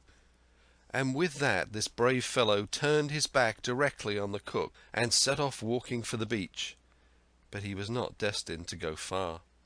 With a cry, John seized the branch of a tree, whipped the crutch out of his armpit, and sent that uncouth missile hurling through the air. It struck poor Tom point foremost, and with stunning violence, right between the shoulders in the middle of his back. His hands flew up, and he gave a sort of gasp and fell. Whether he was injured much or little, none could ever tell. Like enough, to judge from the sound, his back was broken on the spot. But he had no time given him to recover. Silver, agile as a monkey, even without leg or crutch, was on the top of him next moment, and had twice buried his knife up to the hilt in that defenceless body. From my place of ambush I could hear him pant aloud as he struck the blows. I do not know what it rightly is to faint, but I do know that for the next little while the whole world swam away from before me in a whirling mist. Silver and the birds and the tall spyglass hilltop going round and topsy-turvy before my eyes, and all manner of bells ringing and distant voices shouting in my ear. When I came again to myself, the monster had pulled himself together, his crutch under his arm, his hat upon his head. Just before him Tom lay motionless upon the sward, but the murderer minded him not a whit, cleansing his blood-stained knife the while upon a wisp of grass. Everything else was unchanged, the sun still shining mercilessly upon the steaming marsh, and the tall pinnacle of the mountain, and I could scarcely persuade myself that the murder had actually been done, and a human life cruelly cut short a moment since, before my eyes. And now John put his hand into his pocket, brought out a whistle, and blew upon it several modulated blasts that rang far across the heated air. I could not tell, of course, the meaning of the signal, but it instantly awoke my fears. More men would be coming. I might be discovered. They had already slain 2 of the honest people. After Tom and Allen, might not I come next? Instantly I began to extricate myself and crawl back again, with what speed and silence I could manage, to the more open portion of the wood.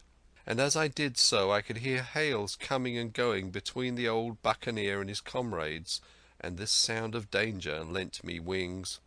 As soon as I was clear of the thicket, I ran as I never ran before, scarce minding the direction of my flight, so long as it led me from the murderers, and as I ran fear grew and grew upon me, until it turned into a kind of frenzy. Indeed, could anyone be more entirely lost than I? When the gun fired, how should I dare to go down to the boats among those fiends still smoking from their crime? Would not the first of them who saw me wring my neck like a snipe's?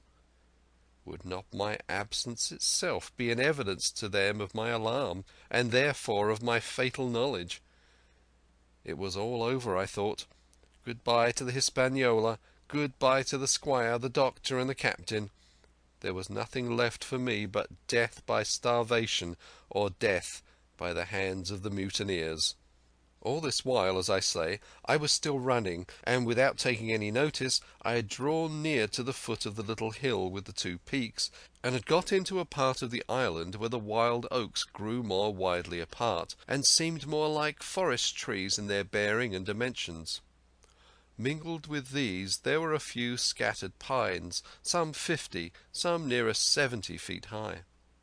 The air too smelled more fresh than down beside the marsh.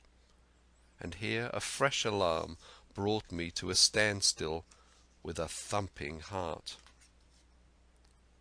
End of chapter 14.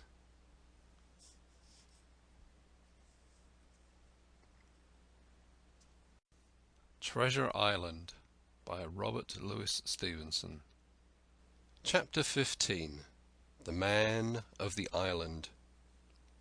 From the side of the hill, which was here steep and stony, a spout of gravel was dislodged, and fell rattling and bounding through the trees.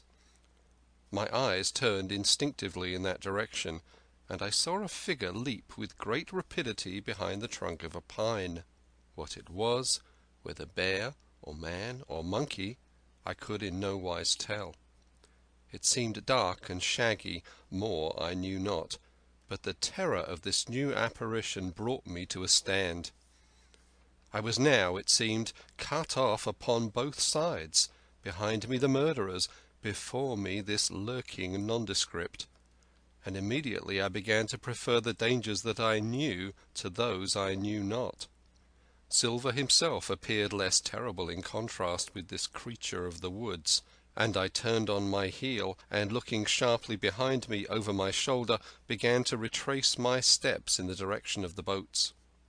Instantly the figure reappeared, and, making a wide circuit, began to head me off.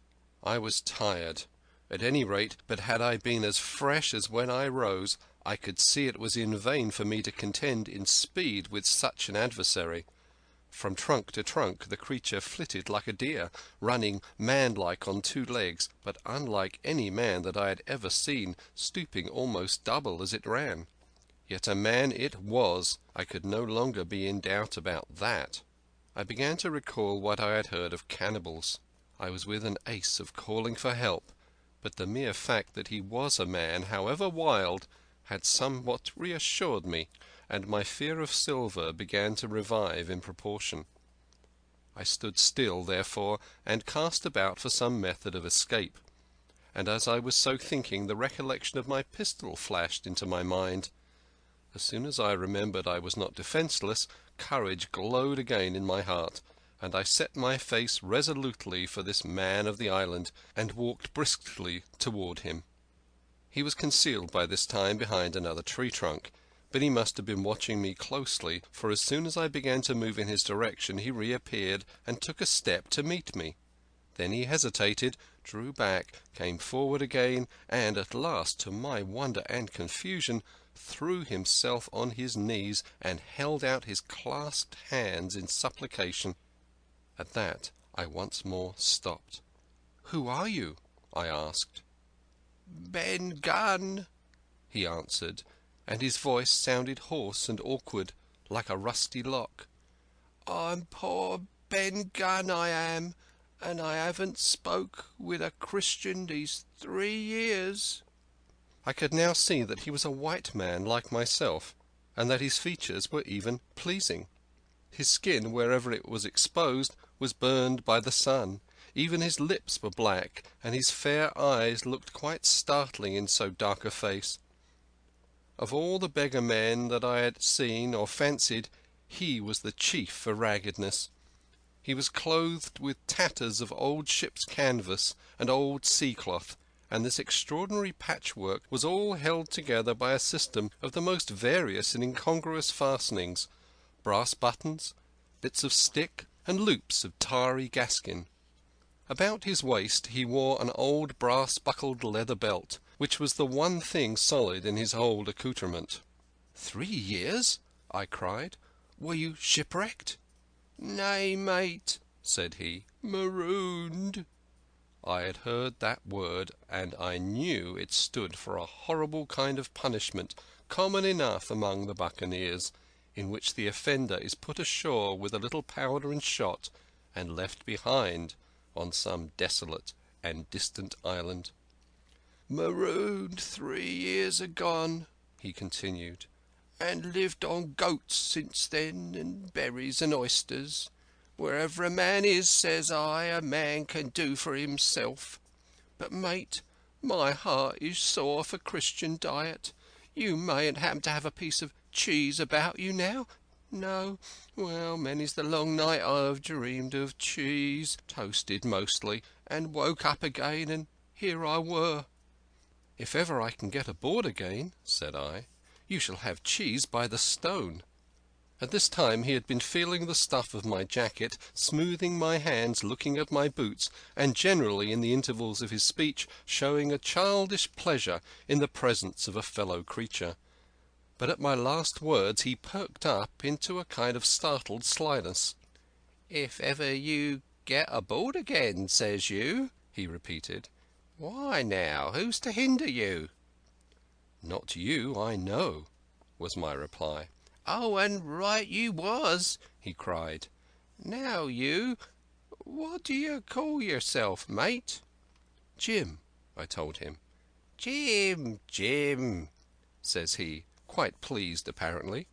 "Well now, Jim, I've lived that rough as you'd be ashamed to hear of. Now, for instance, you wouldn't think I had had a pious mother to look at me?" he asked. "Why, no, not in particular," I answered. "Ah, well," said he, "but I had, remarkably pious, and I was a civil pious boy, and could rattle off my catechism that fast you couldn't tell one word from another. And here's what it come to, Jim, and it begun with chuck farthing on the blessed gravestones. That's what it begun with. And it went farther than that, and so my mother told me and predicted the whole, she did, the pious woman. But it were Providence that put me here. I've thought it all out in this here lonely island, and I'm back on piety. You can't catch me tasting rum so much, but just a thimbleful for luck, of course, the first chance I have. I'm bound I'll be good, and I see the way to. And Jim," looking all round him and lowering his voice to a whisper, "I'm rich." I now felt sure that the poor fellow had gone crazy in his solitude, and I suppose I must have shown the feeling in my face, for he repeated the statement hotly. "Rich, rich, I says. And I'll tell you what, I'll make a man of you, Jim. Ah, Jim, you'll bless your stars, you will. You was the first that found me." And at this there came suddenly a lowering shadow over his face, and he tightened his grasp upon my hand and raised a forefinger threateningly before my eyes. "Now, Jim, you tell me true. That ain't Flint's ship?" he asked. At this I had a happy inspiration. I began to believe that I had found an ally, and I answered him at once. "It's not Flint's ship, and Flint is dead. But I'll tell you true, as you ask me. There are some of Flint's hands aboard, worse luck for the rest of us." "Not a man with one leg?" he gasped. "Silver?" I asked. "Ah, Silver," says he. "That were his name." "He's the cook, and the ringleader too." He was still holding me by the wrist, and at that he gave it quite a wring. "If you was sent by Long John," he said, "I'm as good as pork, and I know it. But where was you, do you suppose?" I had made up my mind in a moment, and by way of answer told him the whole story of our voyage and the predicament in which we found ourselves. He heard me with the keenest interest, and when I had done he patted me on the head. "You're a good lad, Jim," he said, "and you're all in a clove hitch, ain't you? Well, you just put your trust in Ben Gunn. Ben Gunn's the man to do it. Would you think it likely now that your squire would prove a liberal-minded one in case of help, him being in a clove hitch, as you remark?" I told him the squire was the most liberal of men. "Ah, but you see," returned Ben Gunn, "I didn't mean giving me a gate to keep and a suit of livery clothes and such. That's not my mark, Jim. What I mean is, would he be likely to come down to the tune of, say, £1,000 out of money that's as good as a man's own already?" "I'm sure he would," said I. "As it is, all hands were to share." "And a passage home?" he added, with a look of great shrewdness. "Why," I cried, "the squire's a gentleman, and besides, if we got rid of the others, we should want you to help work the vessel home." "Oh," said he, "so you would." And he seemed very much relieved. "Now, I'll tell you what," he went on. "So much I'll tell you and no more. I were in Flint's ship when he buried the treasure, he and 6 along, 6 strong seamen. They was ashore nigh on a week, and us standing off and on in the old walrus. One fine day up went the signal, and here come Flint by himself in a little boat, and his head done up in a blue scarf. The sun was getting up, and mortal white he looked about the cutwater.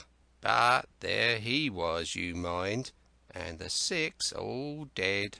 Dead and buried. How had he done it?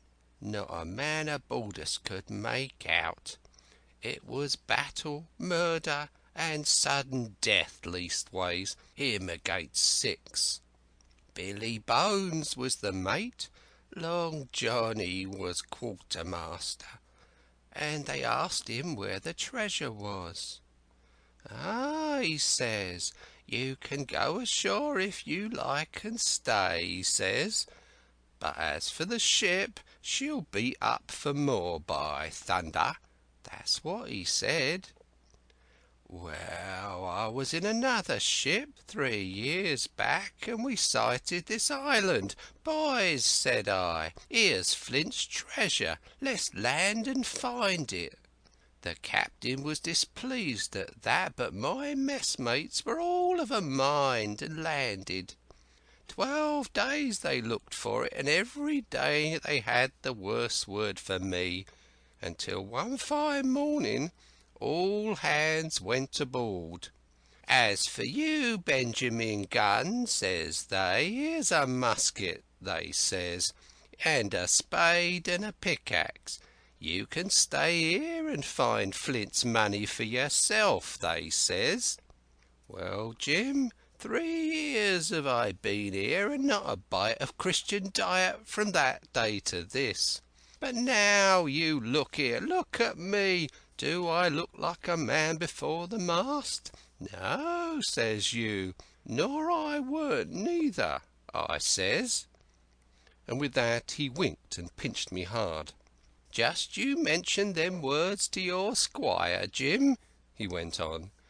"Nor he weren't neither, that's the words. 3 years he were the man of this island, light and dark, fair and rain, and sometimes he would, maybe, think upon a prayer, says you, and sometimes he would, maybe, think of his old mother. So be as she's alive, you'll say. But the most part of Gunn's time, this is what you'll say, the most part of his time was took up with another matter. And then you'll give him a nip, like I do." And he pinched me again in the most confidential manner. "Then," he continued, "then you'll up and you'll say this. Gunn is a good man, you'll say, and he puts a precious sight more confidence, a precious sight, mind that, in a gentleman born than in these gentlemen of fortune, having been one hisself." "Well," I said, "I don't understand one word that you've been saying, but that's neither here nor there, for how am I to get on board?" "Ah," said he, "that's the hitch for sure. Well, there's my boat that I made with my 2 hands. I keep her under the White Rock. If the worst come to the worst, we might try that after dark. Hey!" he broke out, "what's that?" For just then, although the sun had still an hour or 2 to run, all the echoes of the island awoke and bellowed to the thunder of a cannon. "They have begun to fight," I cried. "Follow me." And I began to run toward the anchorage, my terrors all forgotten, while close at my side the marooned man in his goatskins trotted easily and lightly. "Left, left," says he. "Keep to your left hand, mate Jim, under the trees with you. That's where I killed my first goat. They don't come down here now. They're all mast-headed on them mountains for the fear of Benjamin Gunn. Ah, and there's the cemetery." Cemetery, he must have meant. "You see the mounds? I come here and prayed nows and thens, when I thought maybe a Sunday would be about due. It weren't quite a chapel, but it seemed more solemn-like. And then, says you, Ben Gunn was short-handed. No chaplain, or so much as a Bible and a flag, says you." So he kept talking as I ran, neither expecting nor receiving any answer.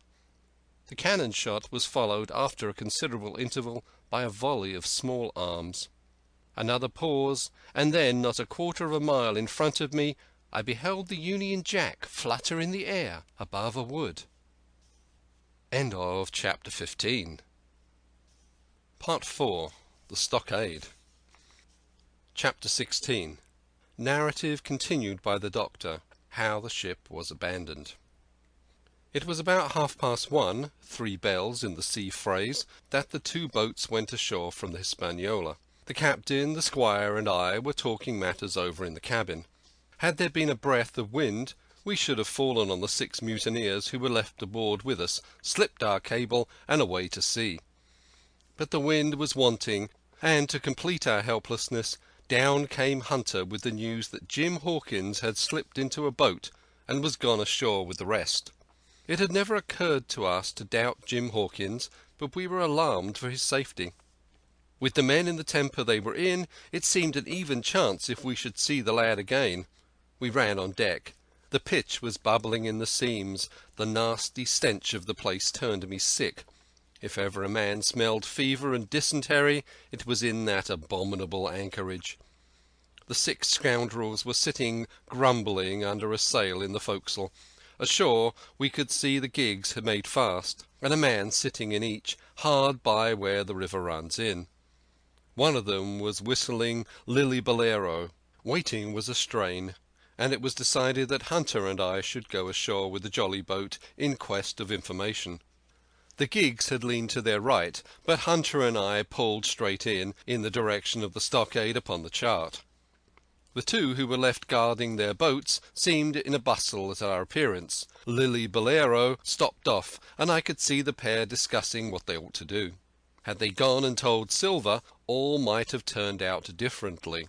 But they had their orders, I suppose, and decided to sit quietly where they were and hark back again to Lily Bolero. There was a slight bend in the coast, and I steered so as to put it between us. Even before we had landed we had thus lost sight of the gigs. I jumped out and came as near running as I durst, with a big silk handkerchief under my hat for coolness' sake, and a brace of pistols ready primed for safety. I had not gone 100 yards when I came on the stockade. This was how it was. A spring of clear water arose at the top of a knoll. Well on the knoll, and enclosing the spring, they had clapped a stout log house, fit to hold 20 people in a pinch, and loopholed for musketry on every side. All around this they had cleared a wide space, and then the thing was completed by a paling 6 feet high, without door or opening, too strong to pull down without time and labour, and too open to shelter the besiegers. The people in the log house had them in every way. They stood quiet in the shelter and shot the others like partridges. All they wanted was a good watch and food, for, short of a complete surprise, they might have held the place against a regiment. What particularly took my fancy was the spring, for though we had a good place of it, the cabin of the Hispaniola with plenty of arms and ammunition, and things to eat and excellent wines, there was one thing overlooked. We had no water. I was thinking this over when there came ringing over the island the cry of a man at the point of death. I was not new to violent death. I have served His Royal Highness the Duke of Cumberland, and got a wound myself at Fontenoy. but I know my pulse went jot and carry one. Jim Hawkins is gone, was my first thought. It is something to have been an old soldier, but more still to have been a doctor. There is no time to dilly-dally in our work, and so now I made up my mind instantly, and with no time lost returned to the shore and jumped on board the jolly boat. By good fortune Hunter pulled a good oar. We made the water fly, and the boat was soon alongside and I aboard the schooner. I found them all shaken, as was natural. The squire was sitting down as white as a sheet, thinking of the harm he had led us to, the good soul, and one of the 6 forecastle hands was little better.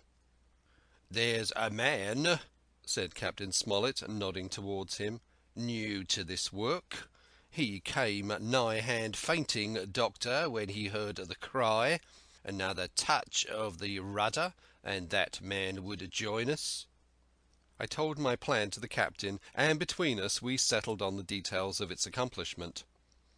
We put old Redruth in the gallery between the cabin and the forecastle, with 3 or 4 loaded muskets and a mattress for protection. Hunter brought the boat round under the stern port, and Joyce and I set to work loading her with powder, tins, muskets, bags of biscuit, kegs of pork, a cask of cognac, and my invaluable medicine chest.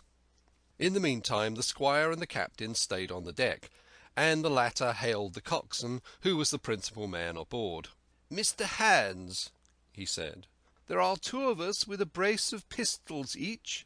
If any one of you 6 make a signal of any description, that man's dead." They were a good deal taken back, and after a little consultation, one and all tumbled down the fore companion, thinking, no doubt, to take us on the rear. But when they saw Redruth waiting for them in the sparred gallery, they went about ship at once, and a head popped out again on deck. "Down, dog!" cried the captain, and the head popped back again, and we heard no more for the time of these 6 very faint-hearted seamen.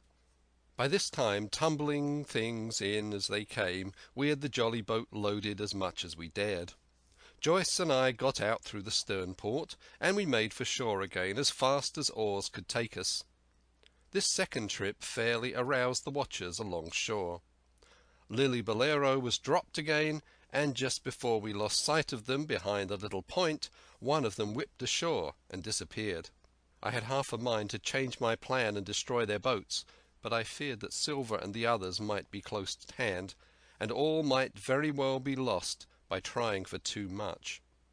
We had soon touched land in the same place as before, and set to work to provision the blockhouse. All 3 made the first journey, heavily laden, and tossed our stores over the palisade. Then, leaving Joyce to guard them, 1 man to be sure, but with half a dozen muskets, Hunter and I returned to the jolly boat and loaded ourselves once more. So we proceeded, without pausing to take breath, till the whole cargo was bestowed, when the 2 servants took up their position in the blockhouse, and I, with all my powder, sculled back to the Hispaniola. That we should have risked a second boat-load seems more daring than it really was. They had the advantage of numbers, of course, but we had the advantage of arms. Not one of the men ashore had a musket, and before they could get within range for pistol shooting, we flattered ourselves we should be able to give a good account of a half-dozen at least. The squire was waiting for me at the stern window, all his faintness gone from him. He caught the painter and made it fast, and we fell to loading the boat for our very lives. Pork, powder, and biscuit was the cargo, with only a musket and a cutlass apiece for Squire and me, and Redruth and the captain.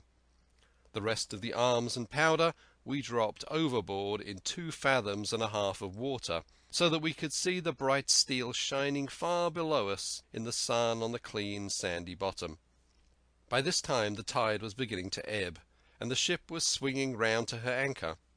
Voices were heard faintly hallooing in the direction of the 2 gigs, and though this reassured us, for Joyce and Hunter, who were well to the eastward, it warned our party to be off.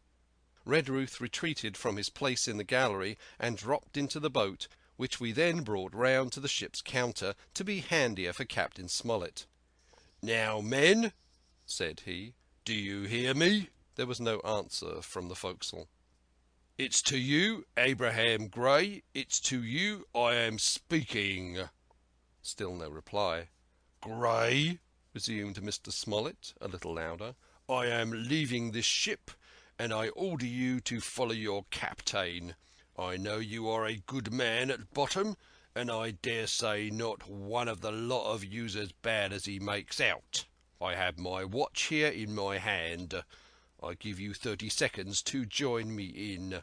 Come, my fine fellow, continued the captain. Don't hang so long in stays. I'm risking my life and the lives of these good gentlemen every second. There was a sudden scuffle, a sound of blows, and out burst Abraham Gray with a knife cut on the side of the cheek, and came running to the captain like a dog to the whistle. "I'm with you, sir," he said. And the next moment he and the captain had dropped aboard of us, and we had shoved off and given way. We were clear out of the ship, but not yet ashore in our stockade. End of chapter 16.